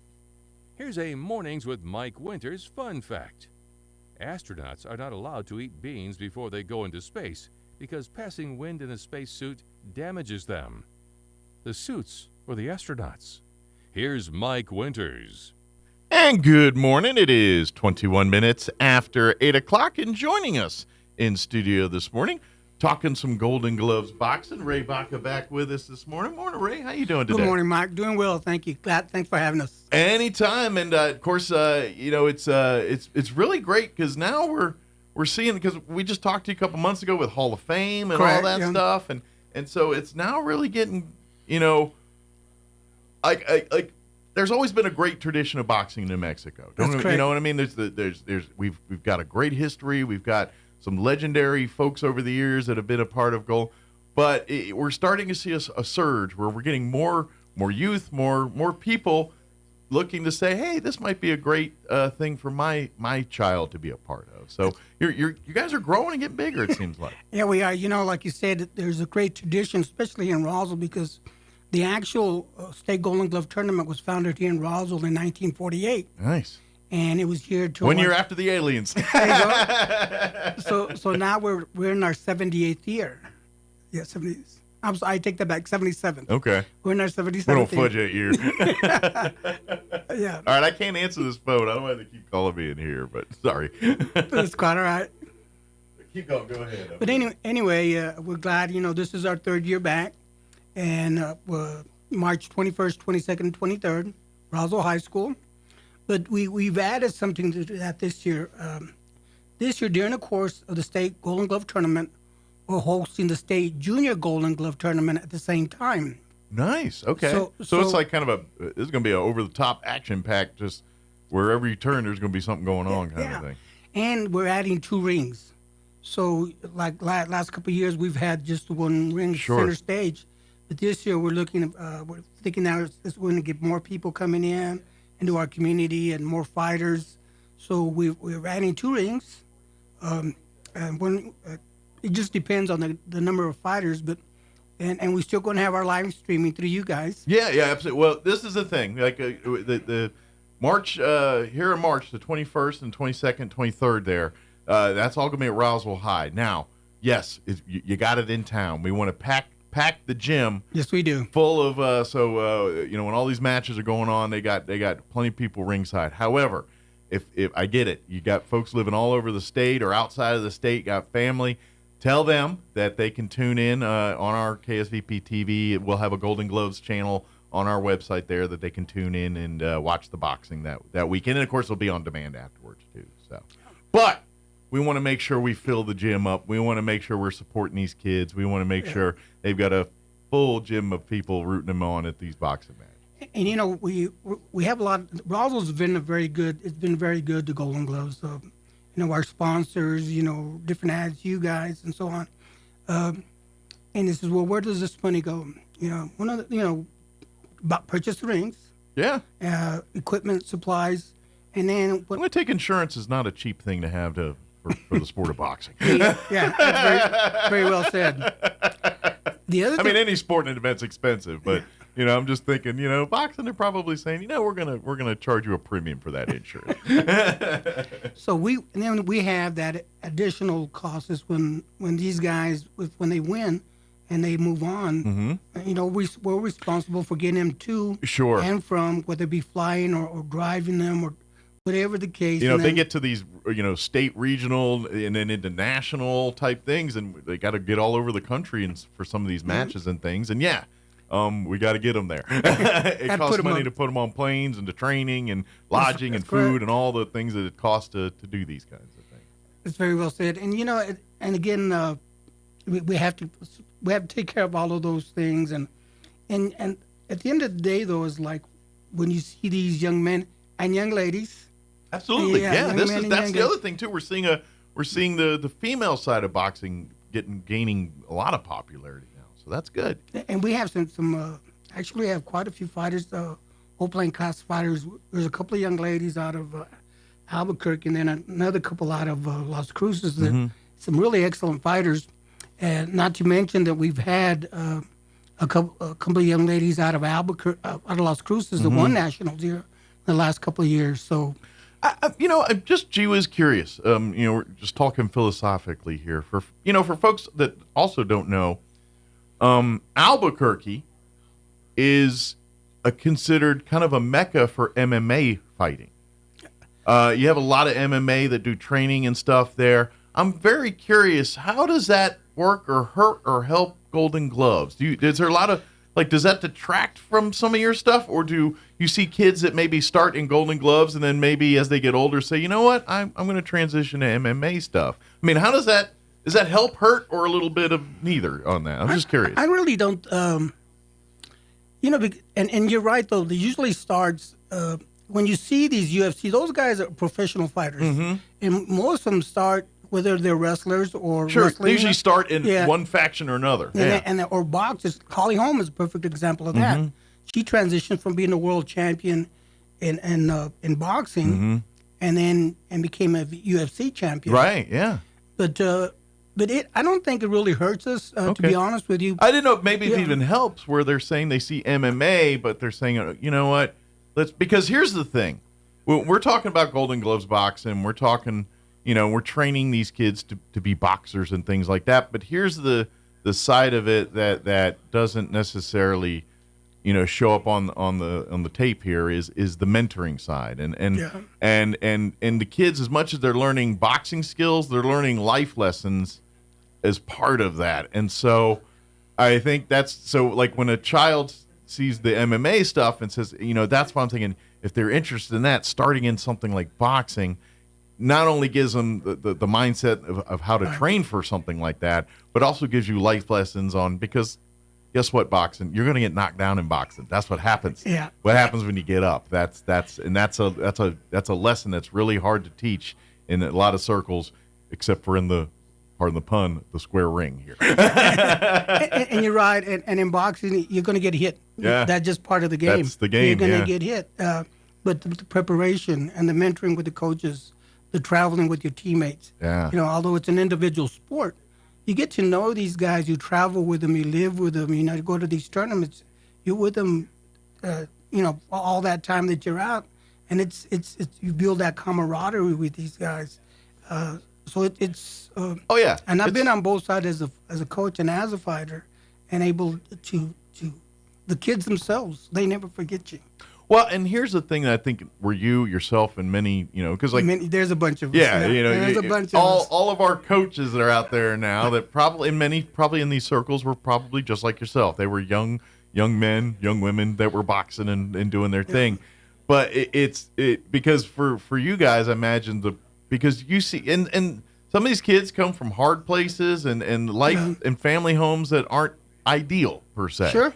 And for them to overcome the deck of cards that were handed to them, and to see them be able to play a hand and win that round, that's a huge victory for you. And to see, because those are the moments that that whatever this young man or young woman does, whether they go on to just be whether it's boxing or cooking or whatever they do in life when they become adults, their stuff they're learning in that ring it's going to serve them well, and that's the beauty of it. You're better prepared. I really believe that, because it's just you and that other individual across the way. Yeah. There's not a guy going to block for you or set a screen for you or hit the ball for you. Yeah. It's just you. It's chest that punches back. That's very, very true. Yeah. But one other thing I did want to add before I lose my train of thought here, Mike, was that for the first time because we have this thing with it's the Colorado, New Mexico, where we have, the charter is Colorado, New Mexico. Okay. So when our state champions, they win, we either go, and in the last few years it's been in Albuquerque. Okay. So our state champions, let's say you win in New Mexico, you'd go fight in Denver. Okay. And then from Denver, you qualify to go to nationals. Okay. So they go to Denver for like a regionals type. Yeah, so this year's coming to Roswell. Okay, so the regionals are here. The regionals are here. Okay, so we get the locals and state and regional here this time. That's correct. Nice. And one of the beauty of that I wanted to share is that 3 years ago, the New Mexico Colorado team were the national champions. Okay. We were the national champions. So we have good quality fighters. Gotcha. This is an opportunity for people out there to come and see the best of Colorado against the best in New Mexico. So really, whoever comes out of this region, they're going to be I don't say favorites, but they're going to be in play for national championships. Yeah, that's correct. Yeah. That's correct because there's there's 30. Right now we're at 32 programs throughout the country. Gotcha. And that tournament, last year was in Detroit. This year goes back to Tulsa, the national tournament. But we start on a Monday morning, Monday, and don't end until Saturday. And you got 3 or 4 rings going on at the same time. A whole week of boxing, pretty much. Man. And we had that quality of fighters here in the state of New Mexico. Mm-hmm. Not only here in Roswell, Las Cruces, Albuquerque, Santa Fe, throughout the state. Clovis, Carlsbad's program started back up, and they're just it's growing again. That's great. It's great. Growing again. And like you said, for the first time in a long time, we're going to have to set up a second ring for state here because we have so much action that in order to get it in the 3 days we can get it in, we need more rings to do this. So this is a blessing. We're great. And I would say if you're maybe thinking about an opportunity, maybe come out the weekend of March 21 through the 23rd here. Come out to the Roswell High Gym, talk to the boxers, watch the matches. Maybe this is something your child could also find their niche in boxing, because that's again, this is what I love is getting these and boxing is such a unique thing. Sports is I always am a big fan of getting your kids in sports because because there's lessons to be learned in sports that you just can't teach in other platforms. It's just really hard to translate that. And boxing even adds another layer to that, because it's a team sport, but it's not a team sport. Like you said, I mean, when it comes to getting a boxer ready, it's a team sport. But the moment they're in that ring, it's two people, one-on-one right there. And so it gives that element of, yes, I have a team and understanding we all got to do our part to make the thing happen, but also puts that individual, it's on me, that onus. I've got to be responsible for these actions. If what I do here, I'm going to face adversity, what happens next? And that's how do I, and you learn those lessons in the boxing ring. And there's some days they're going to fail. Oh, yeah. And there's some days they're not. But that's the place they learn that lesson. And that's the kind of stuff that really prepares your child for adulthood and life, because life is boxing. Correct. 1 minute you're standing up, cheering for everything. The next minute someone's got you butt down on the ground, telling putting your mouthpiece back in your mouth. You know what I mean? That's life. Sure. and so there's no better tool than that sometimes to get your children prepared for whatever future they choose. Like you said, the preparation, all those miles that you put there, you're out running out in the country or at the park or whatever. And that's just all the time and effort that you put into it before you even go to train. Yeah. And or after, sitting all these different types of exercises. Swimming is good for boxing. All these different things that you had to put into that before you ever get in the ring. Well, you don't realize all the muscles you use. It's the same thing with swimming. That's why you said swimming. Yeah. You're literally using every muscle in your body, and swimming and boxing is very similar in that type. So and that's why boxers, you look at all the body types and frames, and you could look, and obviously they box by weight class, but you could look at a boxer that looks cut and everything else, and see one that really doesn't matter if the technique is good, if you know what I mean. You don't have to look like the Adonis to be a good boxer, to kick butt in boxing. Yeah, it really is that, kind of. It's because it's just about being in shape, but then again, it's also the mind game. It's the the technical stuff, the chess match side of it. Oh, when they jab, how do I counter? How can I get a combo in? This is, where's their weak spots? Where can I, when they do that with tendencies, when they throw their left, they drop their right. That's an opportunity. These are the types of things boxing teaches you, is to see, is what's, observe, see what's going on, study. That's all the stuff these kids are learning when they're in that ring doing that kind of thing. And it all translates to life skills. When they're in a college class trying to write a term paper, they're going to use these same analytical skills to get that job done. Mm-hmm. So that's why it's so great. That preparation. It's the preparation. Yeah. So the week, put these on your calendar, mark it down now for the New Mexico State Junior Golden Gloves Championship. That's going to be March 21st through March 23rd. Again, all matches are going to be at the Roswell High Gym. The winners of that are going to go compete in regionals, which will also be at the Roswell High Gym in April. That'll be the weekend of April 12th, I believe. Yeah, just a one-day affair. Colorado versus New Mexico. Very good. But before we get there, we got to do our state championship. We got to do it, yeah. You can get tickets at the door, I believe. Can you get advance tickets yes. also? As a matter of fact, you should be hearing something. We're going to be selling tickets at both Bank of the Southwest on the north end. Okay. And on the south end, you can buy your tickets ahead of time. And if you buy them ahead of time, you can get there's a better rate. Okay. At the door, it's going to run you like, oh my God, I don't even have that information, like $15 a day. But if you buy them ahead of time, you can buy for $10. Okay, cool.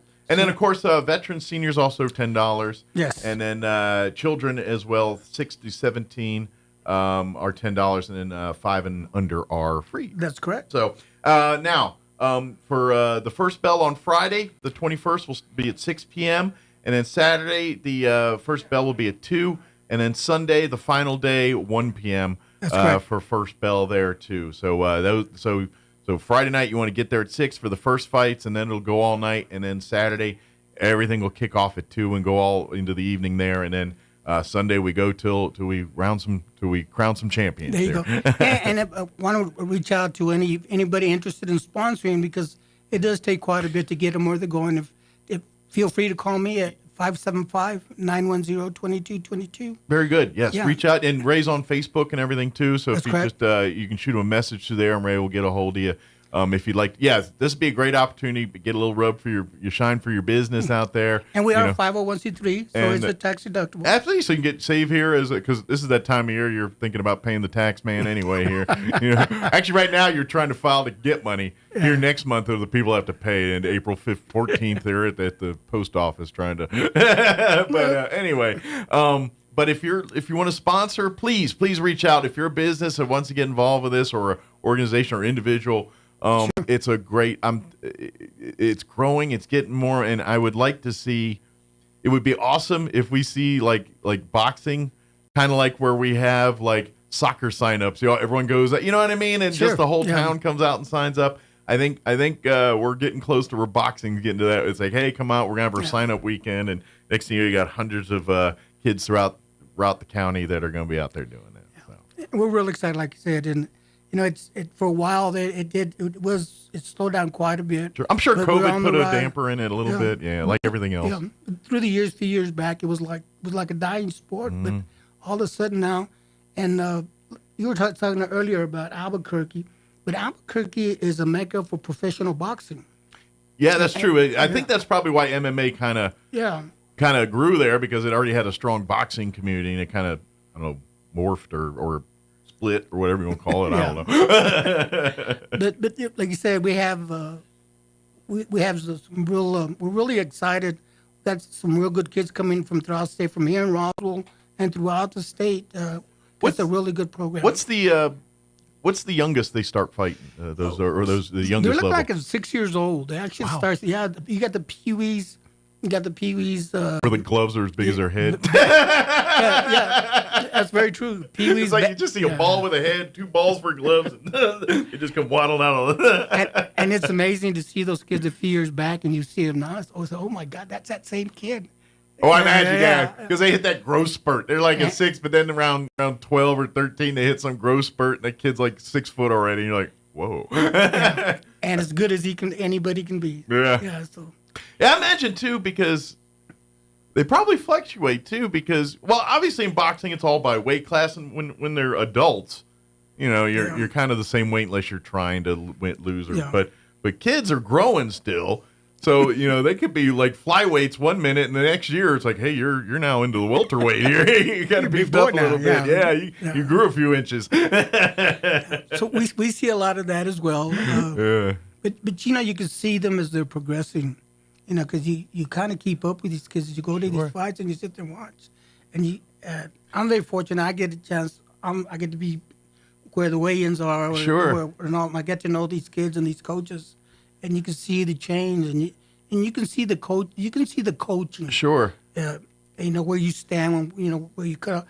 Like for example, if you're fighting a lefty, because they usually go a certain direction. Instead of leading with the jab, you lead with the right hand because they're running right into your right hand. Yeah, lefty, everything's backwards. Yeah. I'm a southpaw.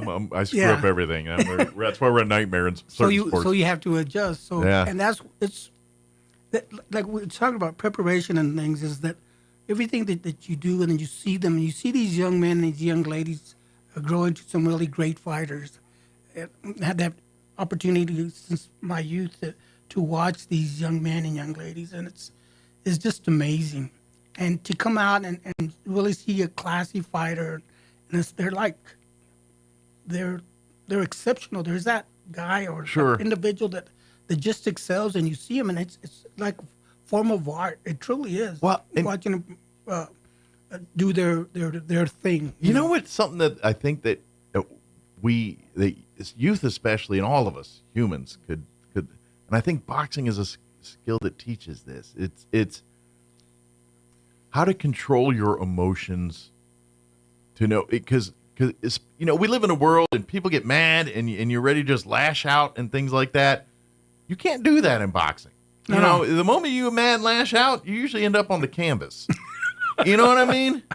And so you have to train your emotions and channel that. And I think boxing there's not many tools that can teach that discipline to say, I got to keep my emotion in check. Otherwise, because a boxer that's just crazy and angry is going to lose. I mean, they're just going to fly. They're going to tire themselves out. They're going to probably miss half more than they hit, and one calculated punch, and it's good night, Charlie. And so you have to control that. You just can't go animal style out there and expect to win in boxing. It will bite. You may get away with it once or twice, but it will bite you in the butt after a while. If someone's got skills and has got technique, they will eat your lunch every single day of the week. That's very well said, Mike. And I think boxing, and in a world where we get triggered and get, you know what I mean, where everything's just, we go to the mattresses fighting as soon as you're either with me or against me. And, I think in a world, maybe boxing might, there's a lot of degrees between, friend or foe here. And so, that's very true. I think boxing is a metaphor on some of that stuff. So please, if you're looking for something to add to your children's, education and experience to get them prepared to be adults, Golden Gloves boxing could be just the perfect tool to do that. So, and you never know, they may turn out to love boxing and have a love and a passion for the sport like Ray and many others do. And who knows? Maybe college, maybe they go on. And next thing you know, they got the next, Muhammad Ali in the audience here. You never know. But again, mark it on your calendars. March 21st, 22nd, and 23rd is the New Mexico Golden Gloves Junior State Championships here for the state of New Mexico. Those will be 3 days of just boxing, nothing but boxing, at the Roswell High Gym. And you can get your tickets. Will be available at the door, but you'll be able to get advanced tickets here. What were the locations again on that, Ray? Bank of Southwest North and South. Either location of Bank of the Southwest here. And there's on one of our posters, there's that tag where you can. Oh, the QR code. Yeah, deal? You can buy them online. Okay, so if if you're older, tell your kid or grandkid, you get on your smartphone and use the QR code. That's correct. And they get tickets. Now, advanced tickets are only $10 for adults if you get them through Bank of Southwest or Advanced. But if you get them at the door or whatever, it's going to cost you $15. Of course, veterans, seniors, and children 6 through 17, $10. and then children 5 and under for free. And and again, you want to get there early for the best action. But the first night, everything Friday night, but by Sunday afternoon, it's going to be all the championship matches and everything else. And so definitely come on out. And don't forget, tell your out-of-town friends and family. They'll be able to watch all 3 days of boxing action on our website, ksvptv.com. They'll have their own special Golden Gloves Junior Championship and that's, channel there. And that's that costs like $10 per day. So if let's say you're in Santa Fe, and your grandchild is fighting, $10. You bring your family in and watch them from wherever you're at a very minimal cost. Yeah, absolutely. So please support this. And but if you can, the best seat in the house will be in the gym. That's correct. Get out there and get ringside, and because we got 2 rings, there's 2 ring sides to get to, and it'll be constant boxing action from one to. You might have to pay a little bit of attention since there's 2 rings. You're like, oh, especially if you're rooting for a certain kid or whatever. Like, ooh, I got to pay attention. Which ring are they going to be on again? We get a good spot for that ring. And the good thing about that Roswell High, it's such a nice facility. And you could. Yeah, if you get topside, you can see both at the same time. That's but correct. if you want to get like sweat thrown on you got to get close. Ray, is there any information we missed? Anything we wanted to get? No, just we want get the community coming out and support these young athletes. Bully Boxing got some really good fighters coming out. Yeah. And then if you loved what you saw here that weekend, come back April 12th for the regional championships. And that's the best of the best. New Mexico against Colorado. That'll be the elite in the region, and then next up is Tulsa, Oklahoma. After that, that's correct. Tulsa Kings. Awesome, Ray. Thank you very much. Thank you, see Mike. you next time, Pleasure. and good seeing you again. And, my pleasure. And it's great to see that every time you come in, there's more and more good things happening with Golden Gloves. So, thank you, Mike. Good stuff. All right, it is 8:48. Let's shut our holes to pay some bills. We're going to pause for news and also your sports update, Red Market update, quick break as well. Don't go away. You're listening to Mornings with Mike Winters. Now, your Pecos Valley news update. I'm Jared Cirillo. The Artesia City Council has approved some budget adjustments that also included more money to shore up the Parks Department budget. That also included the allocation of $100,000 to fund improvements at the baseball and softball fields at J.C. Park.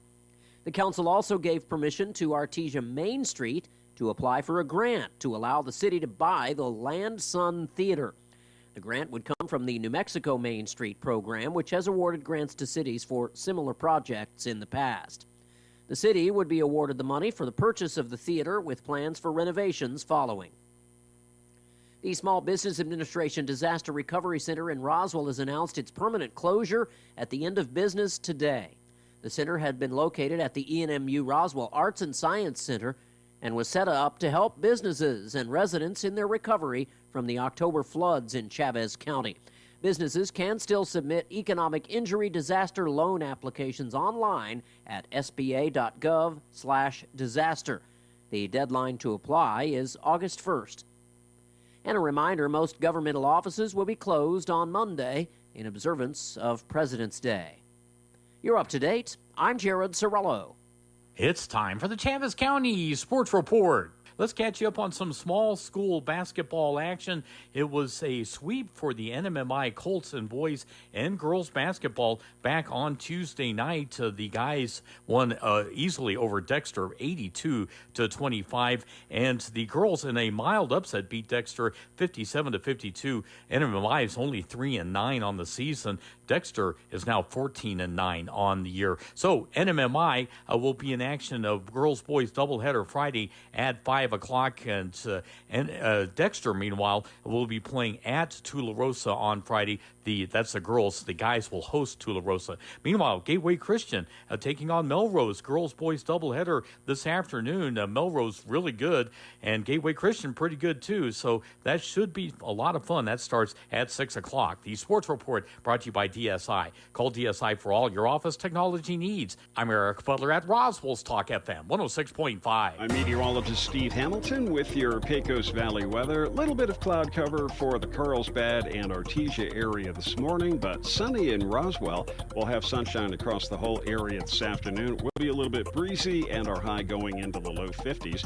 Overnight, some clouds, our low near 30, and then warmer on Friday, a little bit windy, and we'll hit about 70. Things look sunny all the way through the weekend. Will be a little bit cooler. That's your latest forecast. I'm meteorologist Steve Hamilton. All across America, this is the Red Apple Audio Network's Market Report. I'm James Flippin. U.S. stocks finished mixed yesterday as the market reacted to the latest inflation data. The January CPI came in hotter than expected. Consumer inflation up by 0.5% for the month, and that was up against expectations of 0.3%. It also pushed the annual inflation rate up to 3%. Economists had predicted that would come in at 2.9% in terms of its annual rise. Excluding food and energy prices, the core CPI jumped 0.4% for January, putting the yearly rate at 3.9%. The benchmark 10-year U.S. Treasury saw its yield rise to above 4.65% at one point. It started the session near 4.54%, and share prices of some mega-cap technology stocks, such as Amazon and Alphabet, moved lower. Consumer-based companies and bank stocks are at risk amid a weaker economy and slower spending, and many of those names also retreated. Today, in economic data, look for the initial jobless claims for the week ending February 8th, and also January's producer price index is due. That's a measure of wholesale inflation. With business, I'm James Flippin. This is the Red Apple Audio Network's Market Report.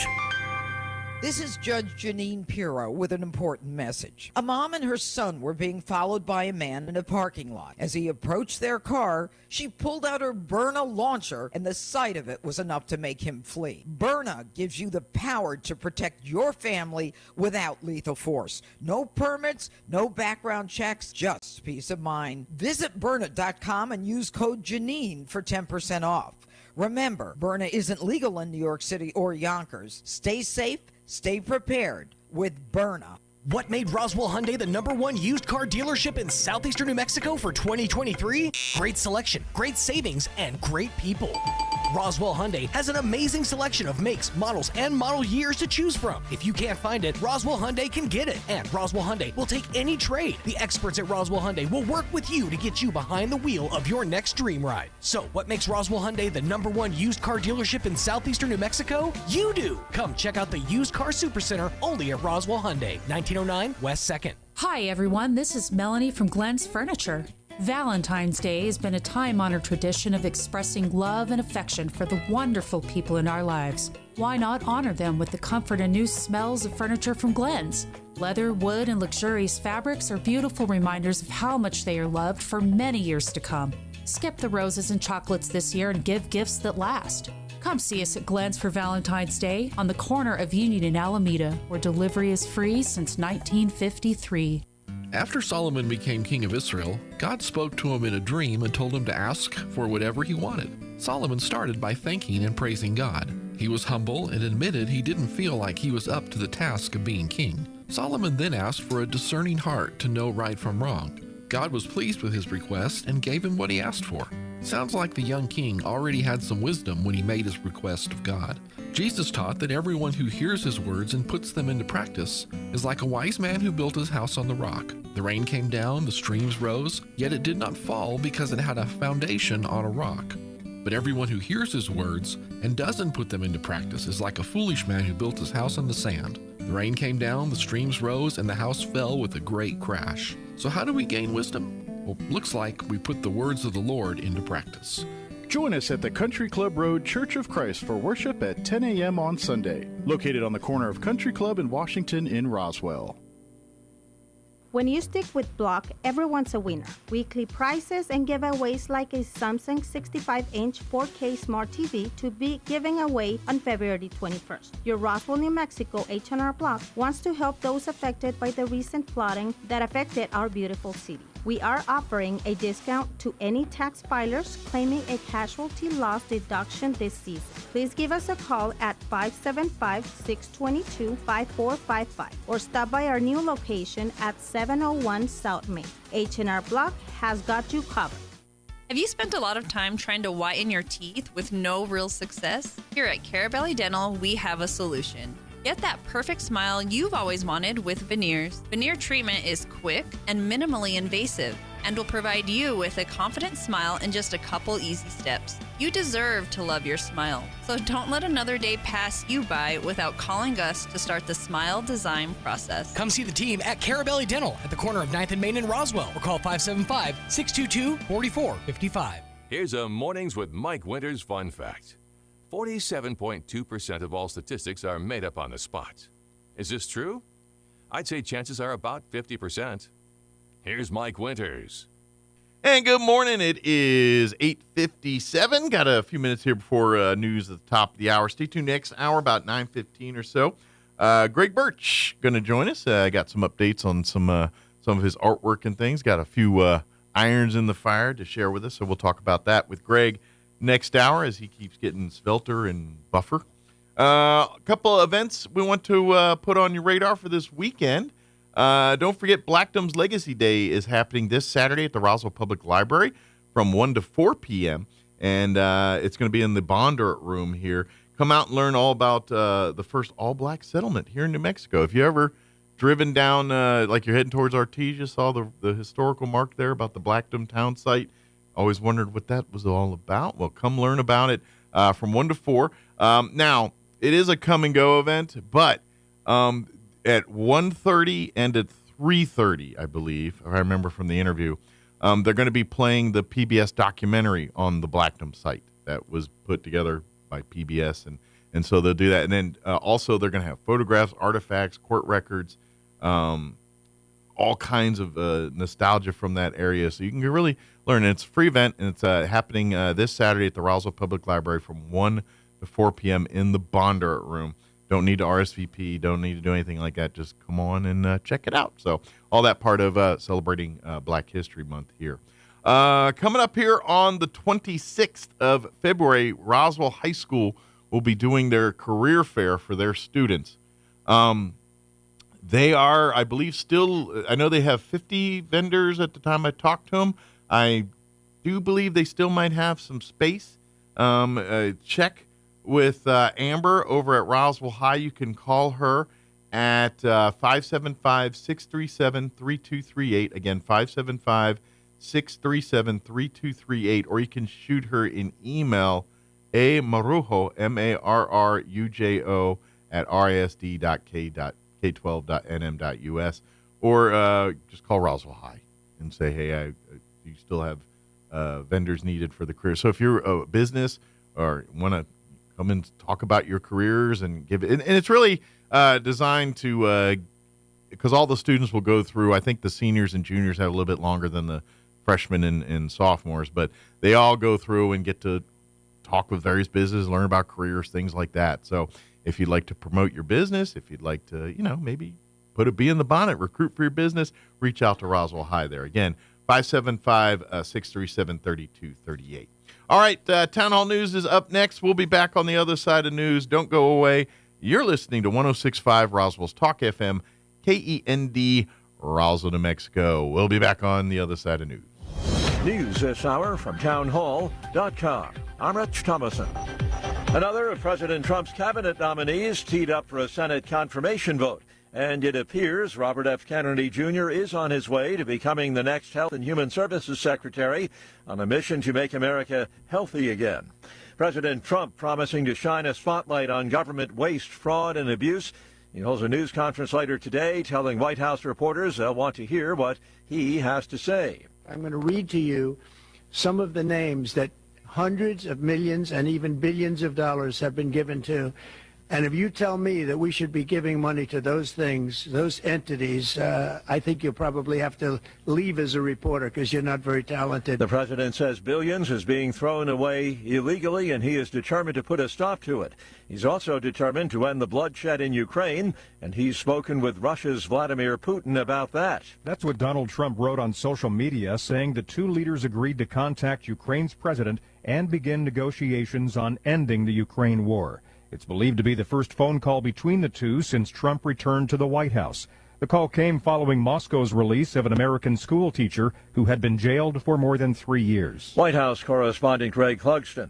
The Producer Price Index, a gauge of inflation at the wholesale level before it reaches consumers, rose more than expected last month. Prices up 0.4% from December, 3.5% higher than January a year ago.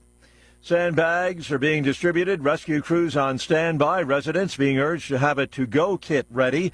Southern California braces for an atmospheric river. Could bring heavy rains, winds, and flooding to areas previously ravaged by wildfires. There's a concern for flooding and mudslides.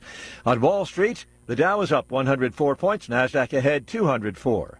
More on these stories at townhall.com. Everybody wants cheap airfare, but where do you find it? You call low-cost airlines. Their prices are direct from the airlines, and they're so low you can't find these fares published anywhere. They specialize in cheap flights, discount hotel rooms, cheap car rental rates, and great package deals anywhere around the world. Wherever you want to go, they can help you get there cheaply and with a best price guarantee. If you want the lowest prices on your airline tickets or other travel services, call now. That's right, call. That's the only way to get these rates. Experts are standing by 24/7 to get you the cheapest airfare and hotel rates available. So don't wait. Call right now for the lowest travel prices anywhere and for great last-minute travel deals too. Call 866-755-5300. That's 866-755-5300. Again, that's 866-755-5300. Call us right now. India's Prime Minister is in the U.S. for talks with President Trump. Prime Minister Modi enjoyed a good working relationship with President Trump in his first term. In this trip to Washington, India is keen to show its readiness to work with him again. But Mr. Trump's tough talk on trade has India feeling uneasy, so it will likely soften some trade barriers on key American imports, hoping to placate the U.S. and stave off any potential reciprocal tariffs. On immigration, Mr. Trump will ask India to take back its undocumented citizens. Some estimates put the number of Indians in the United States illegally at 700,000. And that's the BBC's Samira Hussein. German authorities say a motorist drove a vehicle into a group of people in Munich earlier today, injuring at least 20. Authorities are not releasing many details about the incident, except to say that apparently it was intentional. An Afghan immigrant in police custody. News and analysis, townhall.com. Speaker Mike Johnson didn't rule out a full-year stopgap to speak the government funded through the end of the fiscal year as lawmakers struggle to strike a bipartisan deal. Pressed by reporters on the chances of a full-year stopgap, Johnson left the door open Wednesday afternoon. The speaker said, quote, "We're trying to negotiate in good faith, but Democrats have sent over counteroffers that are just simply not acceptable, and they know that, and so we're looking at all options." Top negotiators have been hopeful of striking a deal hashing out new funding levels for the remainder of fiscal year 2025. But lawmakers have begun to acknowledge that a stopgap of some length is likely necessary to keep the government funded beyond the mid-March shutdown deadline. Bernie Bennett in Washington. Attorney General Pam Bondi is suing New York officials over a state law allowing illegal immigrants to get a driver's license. The Motor Vehicles Commissioner is also required to tell license holders when a federal immigration agency has requested their information. Bondi says that is unconstitutional. More on these stories, townhall.com.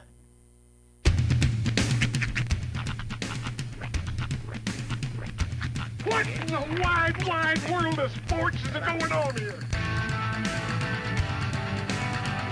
I promise you, whatever scum did this, not one man in this force will rest for 1 minute until he's behind bars. Now let's grab a bite to eat. Yeah, come on. I feel the hot wind on my shoulder and the touch of a world that is older. I hit the switch and check the number. I leave it on and then I slumber. I hear the rhythm ringing through it. So then go guitar and cumbia music. I hear the talking of the DJ. The travel witch and what does he say? I'm on a Mexican radio. I'm on a Mexican radio. Broadcasting live from high atop the J.P. White Building in downtown Roswell, New Mexico. It's Mornings with Mike Winters on 106.5 Roswell's Talk FM. Is that what I sound like when I talk? Now, here's your host, Mike Winters. And good morning. It is 6 minutes after 9 o'clock. Welcome to hour number 3. Tres inviernos. Of Mornings with Mike Winters, right here on 106.5 Roswell's Talk FM. Buenos Thursday. See. Sure happy it's Thursday. It's going to be a cold one out there. It's teeth chattering still. Our high today is 47. Yep. So don't expect much. Now I'm regretting the t-shirt. Yeah. Like I thought, because I didn't look, being off work for a day really does throw my kilter off because I don't know the weather. Unless I look at the weather in the morning, because people are, what's the weather like today? Well, I always remember my morning weather. Well, it's going to be 60 to 10. But I didn't do the weather yesterday, so I was like, I have no idea what today. And I couldn't remember. I was like, I think it's going to be like 50 or 60. I don't know. And then I got here 47. People don't realize when we step out of these boxes, it's hard for us to human sometimes. And pull back the curtain. The colder, like when it's colder, I just know I can wear. But when it's the middle creamy cold like this, where it's like 40, 50, this building's either going to be 8,000 degrees or freezing. Exactly. And so that window has a lot. It's holds a lot of weight. Usually when it's days like this, I'm better off in long sleeve because it's usually freezing in here. That makes sense. Sometimes it's hotter than Hades. Yeah. And based on what we've been experiencing earlier in the week, I went t-shirt. And t-shirt was the wrong choice. T-shirt might have been the wrong choice. Honestly, the long sleeve tee doesn't provide that much more coverage. For me, it does. I will say it's funny that both of the days this week that were the colder days that I found myself in hoodie were the days that I wore the shirt that I was kind of wanting to show off because it's all popping. Nice. Right? But now. They're like, now I'm all bundled up so nobody gets to see my cool shirt. You and Greg ought to do a I know. I was fashion going to show. say my shirt, Greg's pants. I got to say though, and I love Greg's style. But have you ever had one of those moments where words fall out of your face before you can like scoop them back in? I walked out the door because after the whole phone kerfuffle, I figured it was probably Greg at the door. I went to go let him in. He's coming up the hallway. And I just stopped, and I couldn't stop myself. I just went, wow. Just, wow. I looking sharp, man. It's those pants are awesome. I want me a pair, but simultaneously, I don't think I could ever. Yeah, I don't have the confidence to wear something like that out. Yeah, I can't pull that off. I can't. It's contrary to popular belief. I'm the wallflower. I don't want to be noticed. Right. I want to blend in the corner and just be. And you can't do that in gear like that. You're going to be noticed. Oh yeah, and so that's part. I don't like being the center of attention. I know my career profession and everything I do speak against that. but in fairness, we did get into this business because it was in a box. We didn't have to dress a certain way. Yeah, back when I started radio, there wasn't cameras. Nobody told us there were going to be cameras involved in radio. Roll in here for 3 hours and pontificate and leave. They don't know who I am. Now it's a little different. But I definitely would love to have a pair of pants like that. Just what I would do is I would have to wear them out of market, if that makes sense. I would have to, like, if I go to like Alamogordo, that's when I feel like I can just kind of let loose and do stuff like that. Here's also the other part of me where I might do that. And it's the part where I look at shirts that look different, and like I was that guy in the 90s that wore button-up shirts that were ugly patterns because the uglier the better. I just liked that. I liked it. Sure. I want people to say, look, what is on that shirt? What's going on? So that's another weird side of me. Whereas I don't want to be noticed, but at the same time, if I don't care that shirt's not popular. I think it looks cool. I'm going to wear it. And so I also have that side where I don't mind going over the top if it's just something I like. Sure. My personal favorite style, like of all time, it sort of like locked center of the 90s. Mm-hmm. It's the butt cut haircut, and I've been trying to bring this back over the years, is button down shirts over t-shirts open. The Chandler Bing. That was such a hot look back in the 90s. Everybody was, you don't see it at all these days. Yeah. But I'll still like every now and again send Hunter to school like that. I think it's the official, in my brain, it's the Chandler Bing, because it was the 90s peak era friend. Yeah. That was, the t-shirt. Yeah, it was kind of a shift to the Miami Vice. Yeah. Of the white or light colored sport coat with a very loud colored t-shirt. Right. It kind of devolved to that, or evolved to just a pullover shirt. That was kind of, that went from, because that was easily a look that you pulled off as cool jock guy, right? Or I'm the nerd that lives in the basement and don't see the light of day. I'm on a computer all the time guy. Right. They both wore that same outfit. Mm-hmm. Oh yeah, that was another thing is tying your sweater around your waist. I did that the other day because it was a while back. I was wearing a hoodie and it was far too hot to have it. Yeah. I didn't want to hold it, so I tied it around my waist, and immediately I'm like, I look ridiculous. And I untied it and just carried it over my arm. Guess what? Coat style.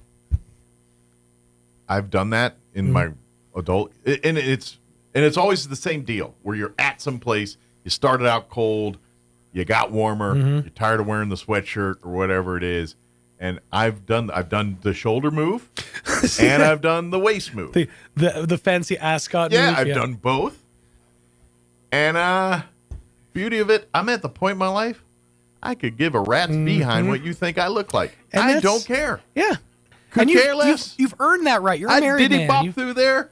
You know what? I'll walk in Walmart with sweatpants and flip-flops. I don't care. Well, you can tell by the way I use my walk. I don't really care. It's oddly freeing. No time to talk. Like, this is my wardrobe for the day. Some hot garbage sweatpants. Heck yeah. And a t-shirt that I bought offline because I like the bananas. And that's awesome. And you know what's funny is half the time when I'm like look a certain way, I don't really even care or think about it until I have to go to the Allsups. I'm like, oh, Public's gonna see me now. I have to go to the store later. Here I'm safe. Out there, it's a jungle, man. This is my uniform, and I wear this. You see me. This is what I wear every day. The same kind of thing, and this has been a real visual segment of the program for a radio show. I've hit on a point where the sad part of my life is, we're dressing up. I got to put jeans on. I'm like, most of my pants have a string. I can't tell you how goofy I felt when for Daddy Daughter Dance. I went and bought just a button down shirt. And I felt like I felt like the scarecrow in like a store window. If you'd have put some straw right here, it would have been perfect. And see, but the one thing is, when I do put on pants and a shirt that has buttons, people are like, "Oh, you look nice," and I'm like, just dressed like an average person now. I instead of the slobbingly homeless man I normally dress like. I walked up to a friend of mine that I knew at the dance, and I pointed at my pants. I said, "Pleats." I haven't worn pleats since I went to my last funeral. It's funny that the things that you get a little bird if pride. I really go fancy, I put on shoes that I got to tie. Ooh, dude! I almost unironically bought a pair of wingtips the other day. Yeah, yeah. The toe was like that much longer than my foot. But yeah, this is my official. Well, these are older ones, but this is my official shoe I always wear. Something that looks like that. Yeah, something I can easily black, and you don't even have to bend at the waist to put them on. Right. Yep. Skechers has a whole line now of shoes with incredibly strong backside, backs of the shoe, so that for that reason, so that you can just slip your foot in and they won't collapse. Of all the dumb 80s things that has not come back, why has the Velcro shoe not come back? It's the fanny packs, the colors, all the other hot garbage of the 80s. What's really come back funny in some way, shape, or form. But the one practical, useful thing, the Velcro shoe, is a pariah. Well, What's funny, going it's on? funny that you mentioned that, because I had this thought literally the other day when I was putting my son's shoes on, or helping him put his shoes on. Yeah. Is Velcro is incredibly popular up until like age 7, and then not again until like 60. I want it back in my wallets. I want it back in my shoes. I want all of the Velcro back. My life was so much happier in the world of Velcro. A Velcro wallet it's really depressing to have a Velcro wallet on the strip because you associate the sound of opening it with your failure. I want that back. I think I want a Velcro wallet now. Are they still around? Oh, of course. Please make one that looks like for adults. I don't want one of the Powder Puff Girls or nothing. Well, no, they have them out there. You can get your camo one. Yeah. You know what? It's probably got the Punisher logo on right, it. Right. Speaking of looks that never made a comeback, wallet chains. Those were huge back in there, like early 2000s. I think if in the biker community in various places where there's a function for that, they still are. Chains there's still a lot of chain wearing people. I see a lot of chain people toking around. I don't know. Yeah. Maybe it's just because I don't own a wallet like that, but I just... Bring back Velcro. Bring back Velcro. Velcro shoes. There you go. And part of the problem is they did not design Velcro shoes to look cool. Mm-hmm. They most look like your grandma's. Oh, of course. Sneakers. They're all gray and they belong in a nursing home. Yeah. You do realize, by the way, this is the second time this week we've discussed Velcro at length. Is it? Yes. Remember at the beginning of the week we started talking about a hook and a loop? Cocaine's a hell of a drug. And how just kidding. Velcro Xeroxed the name Velcro. Yeah.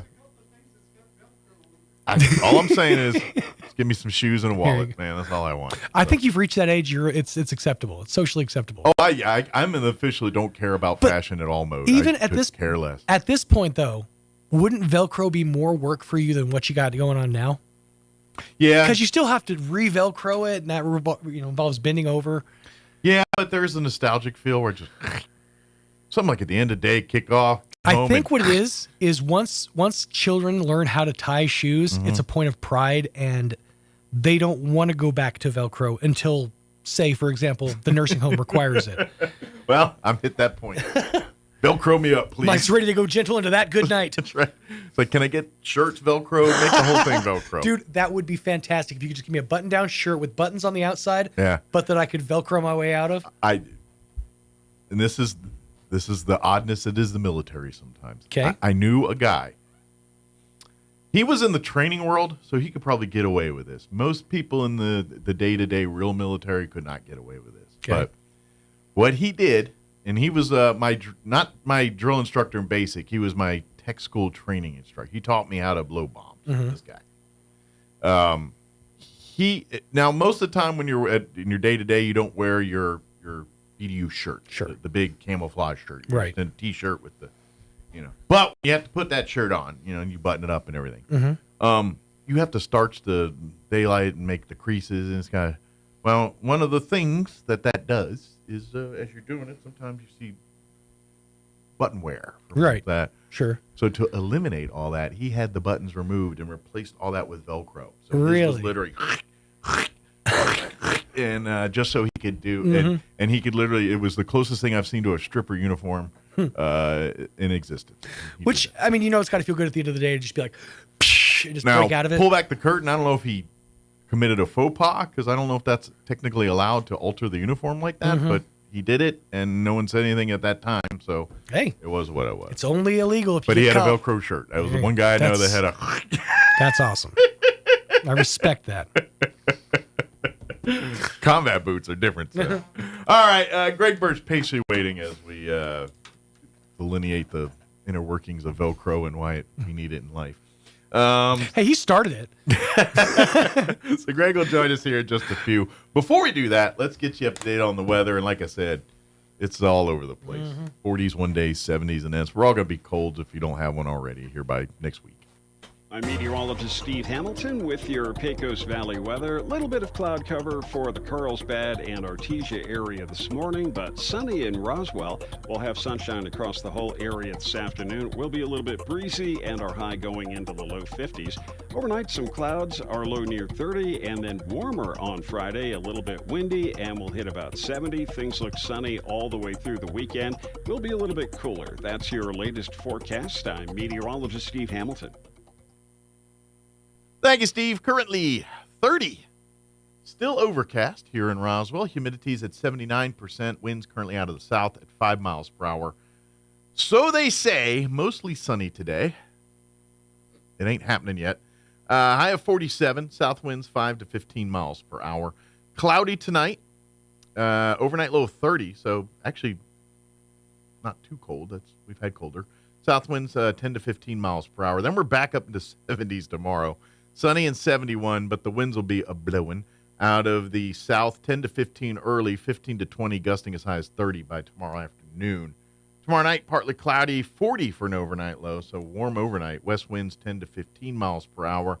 And then looking at your weekend, Saturday, pleasant temperature-wise, 64 and sunny, but breezes blowing well northwest, 15 to 25. So, yeah, I mean, they're not throwing gusts in, but 25 is kind of breezy, so kind of suck a little bit.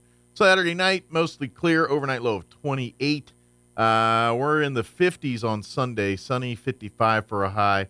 President's Day Monday, we're back up to near 70, partly cloudy, 69 for a high. And then roller coaster in next week as well. Tuesday, we're looking at a high of 60. We're in the upper 40s by midweek next week. So more of the same, it looks like, for next week. All right, it is 21 minutes after 9 o'clock. We're going to take a quick commercial break, and then Greg Birch will join us on the other side and give us an update what's going on in his world. Don't go away. You're listening to Mornings with Mike Winters.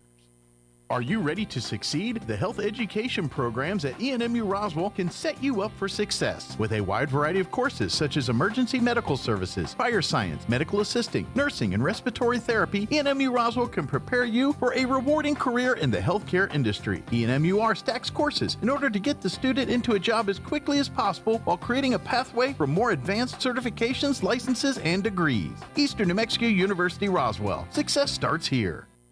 Now's the time to get a great deal on select Kubota compact tractors. The Kubota L Series is the #1 selling compact tractor in the U.S. They're designed for easy operation and feature performance meshed attachments. Right now, bring home select Kubota equipment for 0% APR for up to 84 months. Now through February 16th. See us or go to KubotaUSA.com for full disclaimer. Visit your local Kubota dealer, Amigo Machinery at 2801 Southeast Main Street in Roswell. The ultimate Wi-Fi experience is now available to you thanks to Smart Home Wi-Fi with Plateau. Get fiber-to-home technology 100 times faster than average household internet speed. Plateau has multiple plans and options to fit your family. With Fast, get true 100 megs per second download and upload speed. With Faster, get true 500 megs of download and upload speeds. And with Fastest, you get 1 gig. Learn more at plateautel.com. Get the speed you need with Plateau. Tried, true, trusted. Hey, Roswell, love is in the air, and your friends at Roswell Ford are relationship experts. Really? No, just kidding. But we do have an offer that will take your breath away. Get unprecedented savings during our biggest President's Day sales event ever, this week only at Roswell Ford. Right now, everybody gets friends and family pricing. Save up to $8,000 off MSRP on new Fords with 0 down and 0% APR for 72 months. Plus, we have a great selection of low-mileage, one-owner pre-owned vehicles in prime condition starting at just $10,000. Making payments on your current car, truck, or SUV and want out early? Roswell Ford wants to terminate your current lease or loan, even if you owe thousands more than it's worth. And our aggressive lenders will push to approve your credit, even if your credit is less than perfect. Huge savings, more for your trade, and a better buying experience. Get on board at Roswell Ford, 821 North Main Street in beautiful Roswell, or online at roswellford.com. 0 APR is $1,389 per thousand financed on select in-stock vehicles. Trade balance refinanced to new loan, subject to lender approval. Offers not combined. Here's a Mornings with Mike Winters fun fact. Did you know you share your birthday with at least 9 million other people in the world? Your birthday isn't feeling so special now, is it? Here's Mike Winters. And good morning. It is 24 minutes after 9 o'clock, and joining us back in studio, artist Greg Birch with us. Good morning, Greg. Good morning, sir. How are you? How you doing? First off, before we talk art world, how's medically going? How you feeling and all that? I know you doing with your procedures and things, and you kind of get poked and prodded and all that good stuff. So how's life feeling for you right now? Doing good. Doing good. You got the body fat down to 17 or 11%. A lean, mean fight machine. I'm telling you. Hey, ready to go for a middle linebacker. I don't know. Maybe I'll say, or maybe we can talk to Ray, get you some Golden Gloves boxing going on here. Do they have a over 18 right? group here?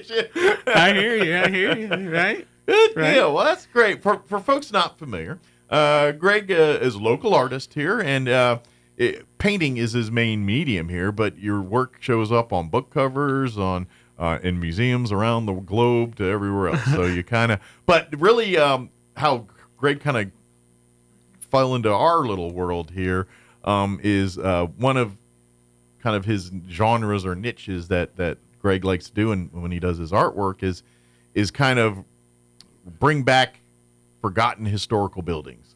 You know, you do a lot, obviously with New Mexico, a lot of your stuff kind of falls into our Southwest type thing. So things like Lincoln County War, Billy the Kid, you know, buildings and things from old stories and legends and things that, you know, basically you go through the annals of history, digging through archives, and between your detective work, paste together, all right, this is a painting this is a close to a photograph of this building, what it would have looked like had Pigeon Billy Ranch. the Kid or whoever walked the time through here. And so that's kind of, you know, you paint everything and anything, but that's kind of one of your genres that kind of you like to do. And so that's kind of, and that's where a lot of your philanthropic work would go. That's the word I'm looking for. Yes, sir. Where, you know, because a lot of times you'll donate these pieces to various historical museums or you know, the entities that are still running if it's at a historical site. So that's kind of, you know, that get the people out. And you know, your private work and private commission work and that's what pays the bills, but that's the kind of stuff you like to do to give back and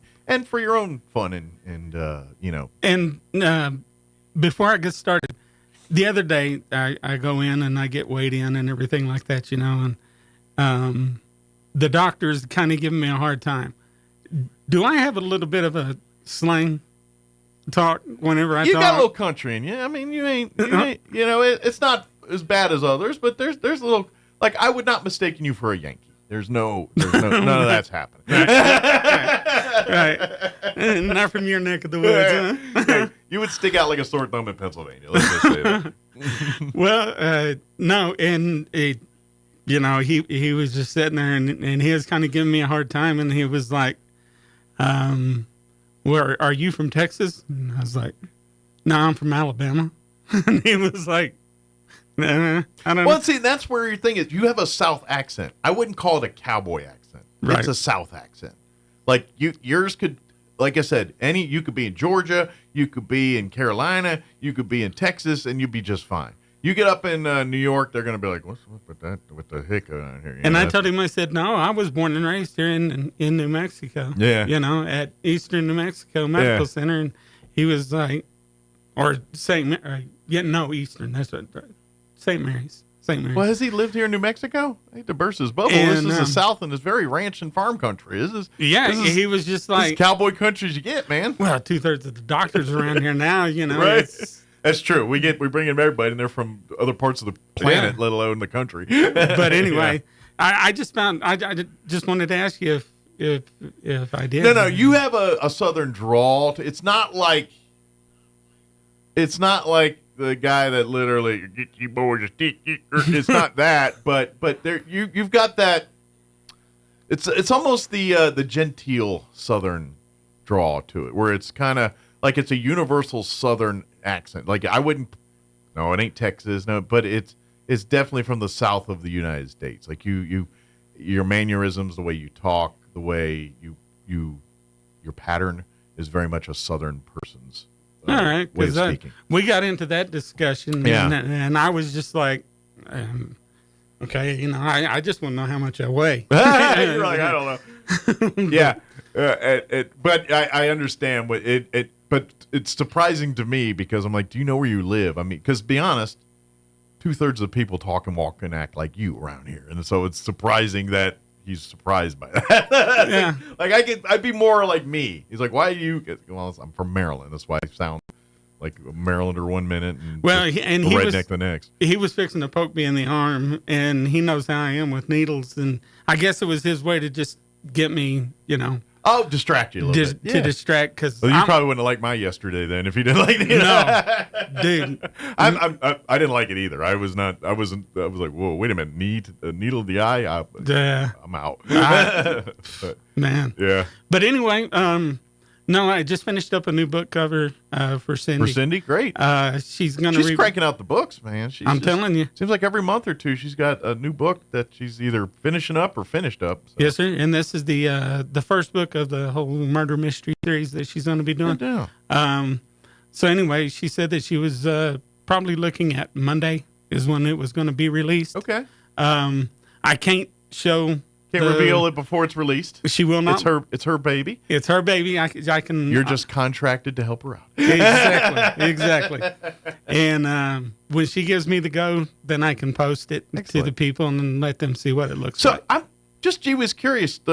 All the bookwork covers is there a canvas form of those, or are they all just done digitally or whatever for her books and things, or does that start out as a painting on a canvas? It starts out as a sketch. Gotcha. I'll sketch it, and then I'll move it over to graphic design, which is basically computer. Okay. And then I'll generate it.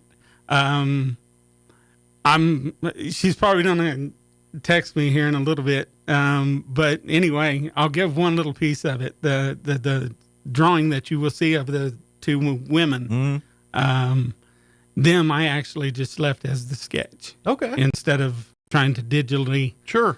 Them are the ones that I'm kind of concerned because once it goes to book, I basically send it to her as a PSD file. Okay. I know that I'm probably talking above your head, but anyway. I was just kind of curious. Yeah. I send it in a higher gloss than I normally would on any of the other books. Only because of the blending that I done in Photoshop with it.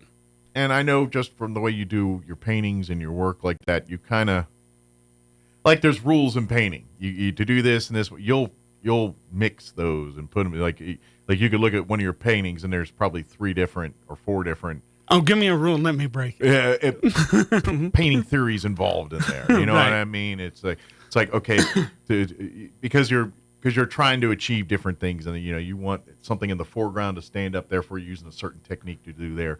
You want something in the background to hide the background, but at the same time not be disappearing in the background. So I'm going to do a technique to make it do that. Yes, sir. Yes, sir. That's kind of a lot, and I just didn't know. And then I'm guessing in the digital arts world, you do different things to get those same effects. Yes, sir. But I was kind of curious, like maybe if it started out like if you looked at every one of Cindy's books, is there like a companion painting that's kind of a canvas of the cover too? No. I didn't know if it started in that form before it got to that. Basically, she'll give me a synopsis. Okay. And I want to try to make the cover coincide with basically the theme of the book. The theme of the book. Yeah, obviously, if the book's a murder mystery, you're not putting snow angels and snowmen well, or something on the front. If that was relevant to the thing, but I mean, you could. But you want to sell books and get people interested, Yeah, it's not the best method. And to be honest, in the book world, especially if you don't know what you want, the cover's what generally gets people to like. If people go buy books, they're always for maybe a favorite author, a favorite genre, whatever it is. And as a guy that reads sometimes, sometimes you're like, I need a new book. I don't know what I want to read. So you start walking the bookshelves, and the one that pops out, ooh, that looks kind of cool. Yeah. What's that about? And guess what? So Greg's the guy that's getting most people's foot in the door into her books. Yes, just by walking on a shelf, and they see this, wow, that's a pretty cool, intricate thing. What's going on with this book? And so, so it behooved him to make it relevant to the book. Exactly. And so you can, but I wouldn't recommend it. And Cindy will still be my first because she's the first one that reached out to me. But sure, I've got 3 new contacts. Good deal. I know you do this for multiple authors. I know one personally that you also help out with some of these things. Yes, so that's great. And we're in talks. They've had their illustrator for so many years, and I understand it's kind of hard to part ways. Sure. But they're at the point that this illustrator, and they're from back east, and he's basically just kind of like repeating a style. Gotcha. And that's probably done. That is the, I don't know if you say a consequence or a thing of having an art. Because artists even you look at your work and you're like, that's a Greg Birch. You know what I mean? Everyone has their stank that you put on something, And so sometimes, it's just, not that it's not bad sometimes, but you're not trying to create that feel. Like I will give you another one that I've noticed, and this is the same thing but different altogether. As a person that I have Apple TV, Apple Plus is one of those things, and they've got some good shows on there that you watch. But I've started to notice if you watch the Apple Plus produced their shows, I'm pretty sure they got the same company or same artists that are doing the intros for their shows. because even though the shows are all completely different in theme, different subject matter, it has a certain stank to it. Like the way they visually, artistically do for, and I'll give you the Bad Monkey show they got on there, the Severance show, the morning show one they did, even Ted Lasso.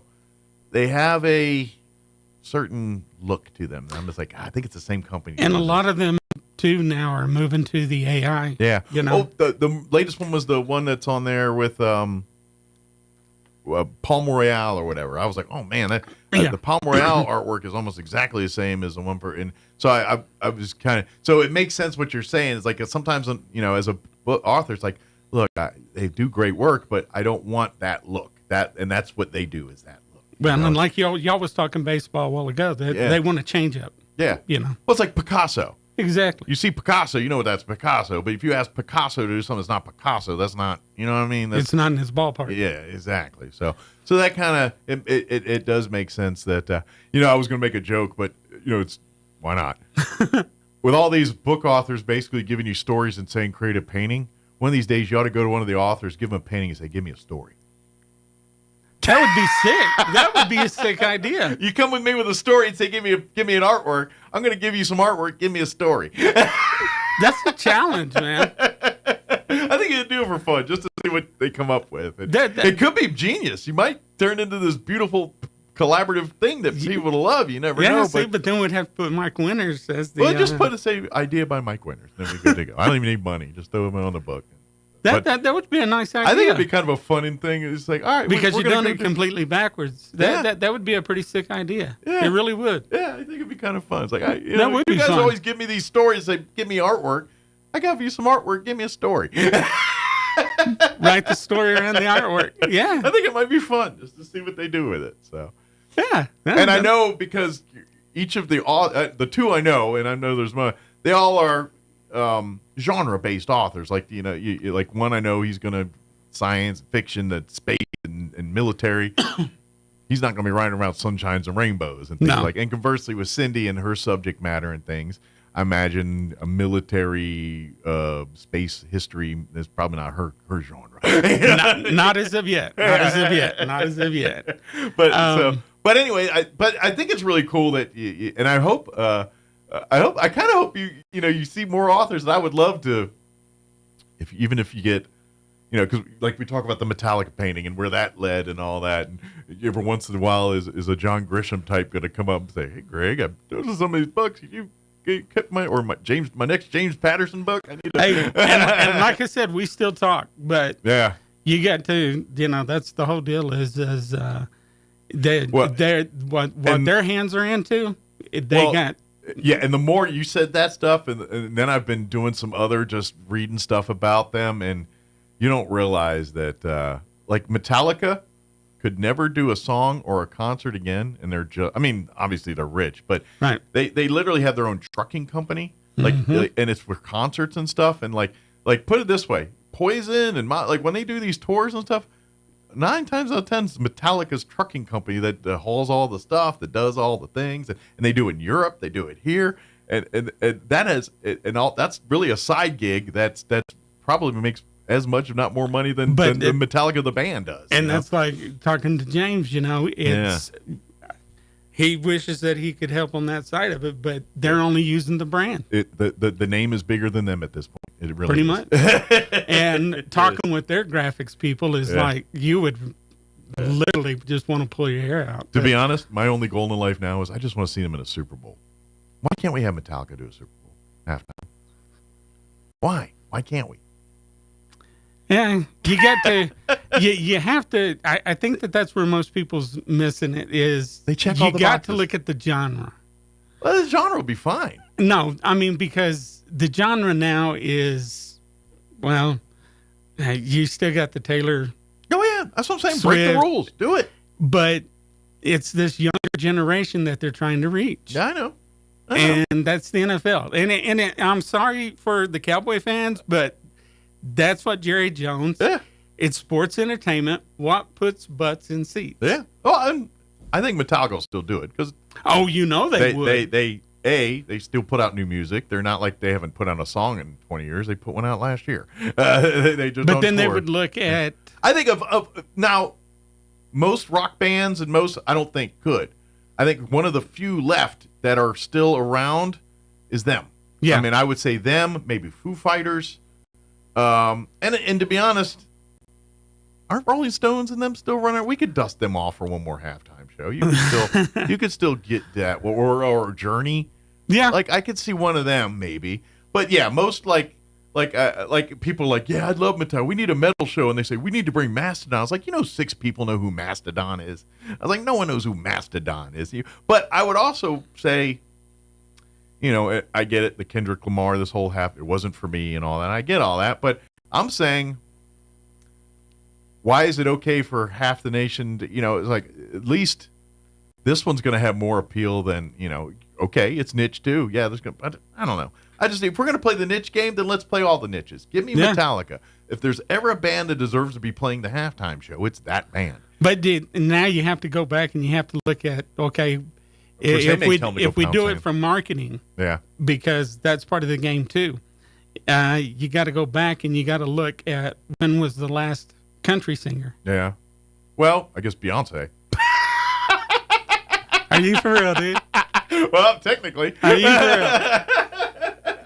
They're kind of like tied up in a legal deal right now. So, well, to be honest, I think they might. I think we're going to see some more of that. I know Jay-Z's like taking over that thing, but I think at the end of the day, I think you're going to still see one or two more of those. I mean, not every year.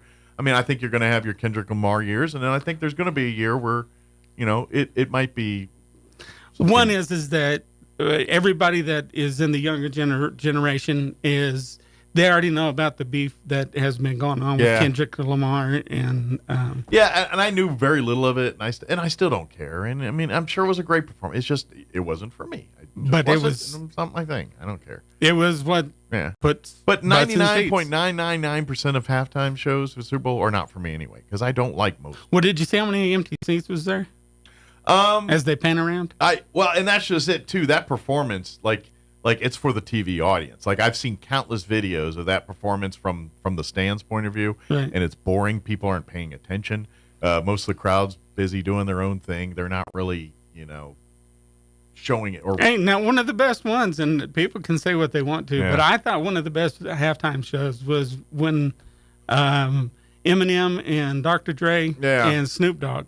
Well, and I think part of it too is they don't build the halftime show for the audience in the stadium anymore. No, it's for the TV audience, and this is part of where I think the bands take that back to a concert venue, right. Whereas because like with the rappers and with all that, it's all about the choreography and close-up stuff, and it plays great on TV. It plays awful in a 80,000 seat stadium. Right. And it just doesn't play. Whereas when you get the Rolling Stones up there, or Prince, or Michael Jackson, or anybody that their mere presence garners awe, attention, that's where that works. And Kendrick Lamar does not do that.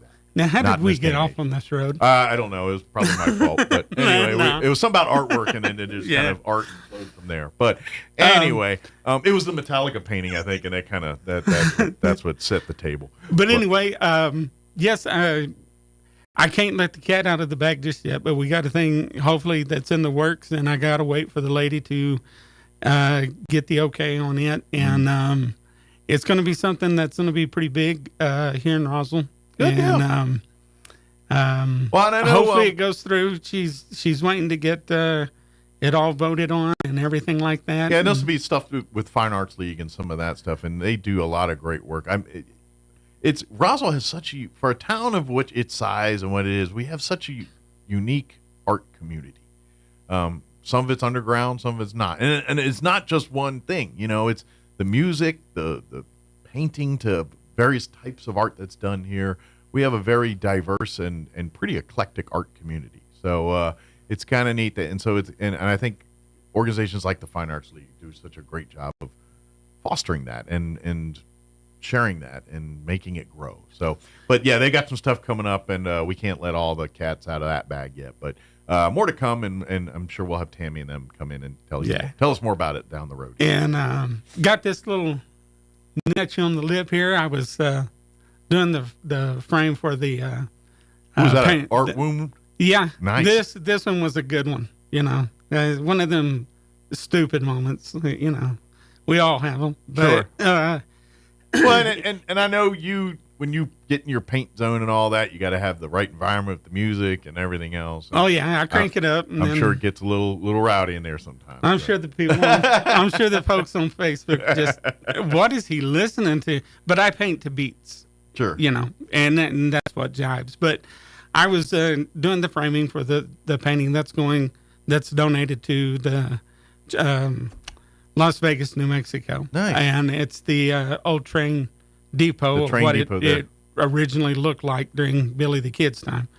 And anyway, that kind of is on hold right now because some other things kind of personal that just put on the back burner.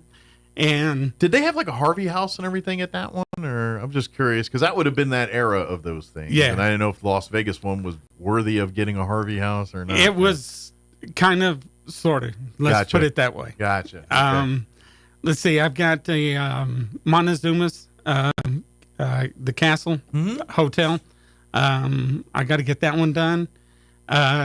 The Country Music Hall of Fame. That was supposed to be done this year. We're kind of pushing it back. Okay. What are you working on for them? It's actually kind of like the PRCA. Okay. Except this one here is going to be the original, what the Ryman Stadium looked like, which was, it looked like an old barn. Cool. So you're kind of doing the same thing you do in your hobby side, but for actual entities that are paying you money to do these things. Well, no, this one is a donation. Okay, this one's just purely just New Mexico will be. I mean, the Las Vegas. I meant the one for the Hall of Fame, the Country Music. The Country Music Hall of Fame, like the PRCA. No, this one is going to be New Mexico will be in the Country Music Hall of Fame. So you're getting a little New Mexico taste of it. That's so cool. I love that. And let's see, and then I got the Pancho Villa painting that I need to get done. And I got 2 paintings for La Masia, old La Masia down by Las Cruces. Okay. Do you ever? And I've got 3 for the nations to do for the Pueblos because I also do the Pueblo paintings. Okay. You know, it's kind of, I was thinking about it because you do, with a lot of these buildings are in our region of the country, and that being said, every painting's going to have a certain look to it because the desert looks like the desert no matter where the desert is. You know what I mean? Exactly. So it kind of, it's like, do you ever get a hankering to say, I want to go into New England or I want to go to some place that's got different landscaping and do some of these buildings? I've got, they've been asked, or they asked me to do that, of course, the historical painting of the old, which I told you that I have the oldest known picture of the Alamo. They got that sent to me, and as soon as I can get that, you know, they're in no rush, but they're in a rush, and it's kind of like... Well, at least there'll be some green in that one. It'll be Texas. Well, I just kind of, everybody's like, you know what? I want to do something with fields and meadows and green and purple instead of brown. And then I've got the Pony Express to do, which is going to be in St. Louis, around St. Louis. Let's put it that way, but it's really just down the road from I it. hope folks do more research on the Pony Express because, to be honest, that thing... What I've already told you about. Yeah, you know, but it's kind of neat how that... But even it just, to me, the whole... And what was really, a couple months of history in our life. That's it. Is still talked about to that. And it was a failed experiment at the end of the day. Yeah. But, I mean, you was riding through the Indian nations. Yeah. You know, and back then we didn't have brotherly love. About to say it's the Wild West, man. There isn't a gas station on every corner and everything. You know, if you want something's got to happen to get it there. And, you know, and what's crazy is like I told you on the flyer, it stated that they wanted at least 18-year-old guys that was basically off the street. Right. That kind of tells you, and then they tell you that, you know, you're basically riding at your own risk. Well, I'm going to take a stab that the people that they were able to employ for this profession were probably folks that were desperate. and because it wasn't probably wasn't the best paying work. Darn sure wasn't the safest work. I mean, it had to be someone young, dumb, and full of piss and vinegar to want to do that job. Pretty much. Well, that's what they wanted them, basically runaways. Yeah, exactly. Strays off the street. Yeah. But again, it was a harsher time, a different time, or, kind of like, I'm not going to go there because I was seeing things about, history and all this and people saying, thank us for building America and this and that. And I'm like, study your history. Like, ask who built the railroads. Ask about the nationality of those people. What you're talking about. But anyway, that's another conversation that's for another day. Conversation. Talk about your harsh time. But if you think about it like in those terms, it's like even if you watch a Western movie, any Western movie, it doesn't matter. Like when they go to like the general store and like the biggest thing is the fashion, like everything was cataloged and when people came out west and they're wearing the dresses and the suits, that was high European fashion that they literally had to go for their arm and leg to get it to places like New Mexico. Exactly. And so things like the mail that happen, more on a frequent basis. That was a trying thing. And that's why they went to the stagecoach, and it sure wasn't blazing saddles. Well, this is why we look at the history the way we look at the history and look at, and even things like the OK Corral, things that were like big national Western things. And it's kind of neat the way that if you look at those types of things from their lens and their time, the OK Corral in their world, that was like the O.J. Simpson trial. Right. In our time. That was the equivalent of it. And I know I'm dating myself here. That's even a little dated. But if you were alive during the Simpson trial and how that OK Corral was but the only difference was we didn't have the TV news telling us everything about it every night. You'd found out in the papers and there would be a couple. But it was literally going into Europe and there's actually a really great documentary I was watching about just that whole thing and everything. And really during that time, like J.P. Morgan's trying to secure finances for railroading and all that in Europe. And they're basically saying, we're going to give you money with this going on. You got lawmen fighting each other in Arizona. J.P. Morgan actually bailed out the United States. I mean, and most people don't know that. Yeah, but literally because of stuff like OK Corral, he's over trying to procure money, and they're reading in the papers about what's this wildness going on in Arizona. That's how life was back then. And so you have to, and so that's why I love what Greg does is because you recreate these things that are gone to lost history. And I've never been to Tombstone. That's a bucket list thing. I've heard mixed bags about Tombstone, but you got to go. I'm going to go at one point in my life. I'm telling you, I've been there, and I can tell you some special places. I'm hoping when I go that there's still as much of the history there as I'm really worried that it's gotten turned to more touristy than history. Like, I want to go and see the actual OK Corral. I want to see the Oriental Saloon, the real one, not whatever's, I don't know what's there now, but I want to see the one where these guys were sitting in the back room over cards. Well, you'll have pictures. Playing tarot or whatever. That's what I want. You'll have pictures. Let's put it that way.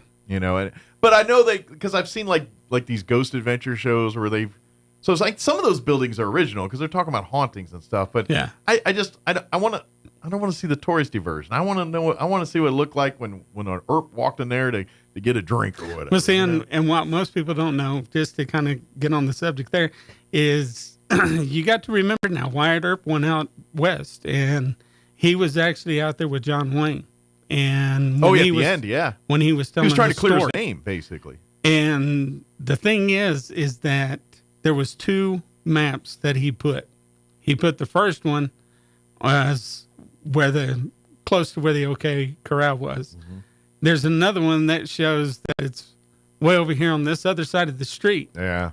And so there was this discrepancy.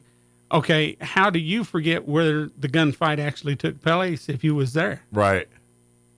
Yeah, there's a lot of, and this is part of all that history too, because so you got to do all that research. Yeah. And this is exactly. But this is the thing where if you just watch the Tombstone movie or Wyatt Earp movie over and you think but in real life what was going on is to be honest, the OK Corral and Tombstone and all that, it wasn't black and white like everybody loves Wyatt Earp and everybody hates Ike Clanton.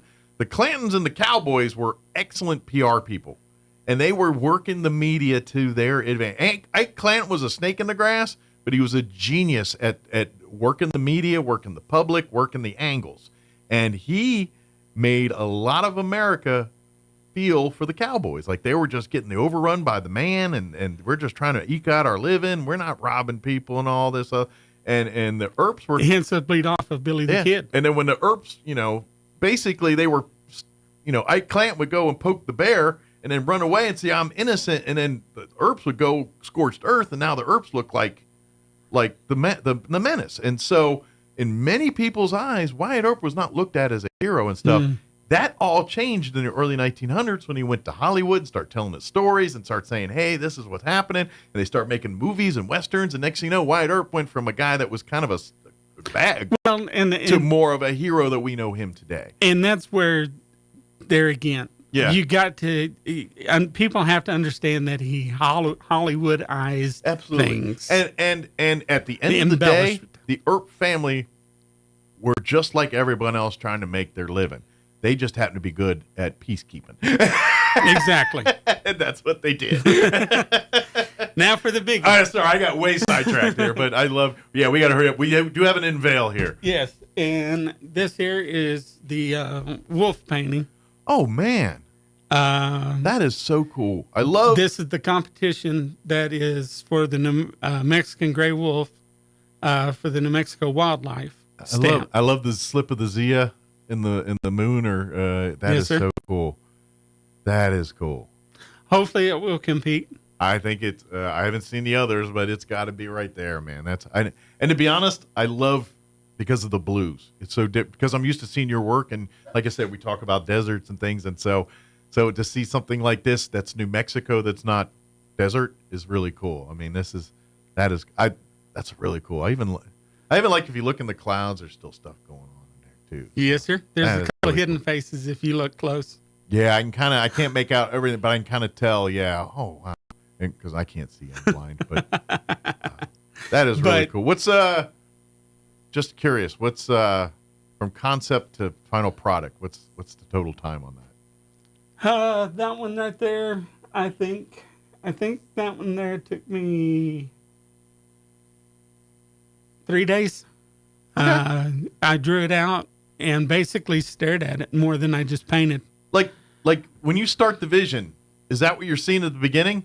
Or did you see something different? It just kind of, well, now as I'm painting, I like this better, and now it's this. Pretty much, it was what I envisioned. I didn't know how that works. If sometimes you start, or if this is like, again, I watch a lot of Bob Ross. I was like, let's just put a tree right here, kind of thing, and basically, that's why I can stay up for like 72 hours or plus. It's once I get involved with it, I just get involved with it. And I get it. It's the loud music and. But anyway, the closing date on this is the 28th. Well, good luck. Please let us know how that goes, because I don't know.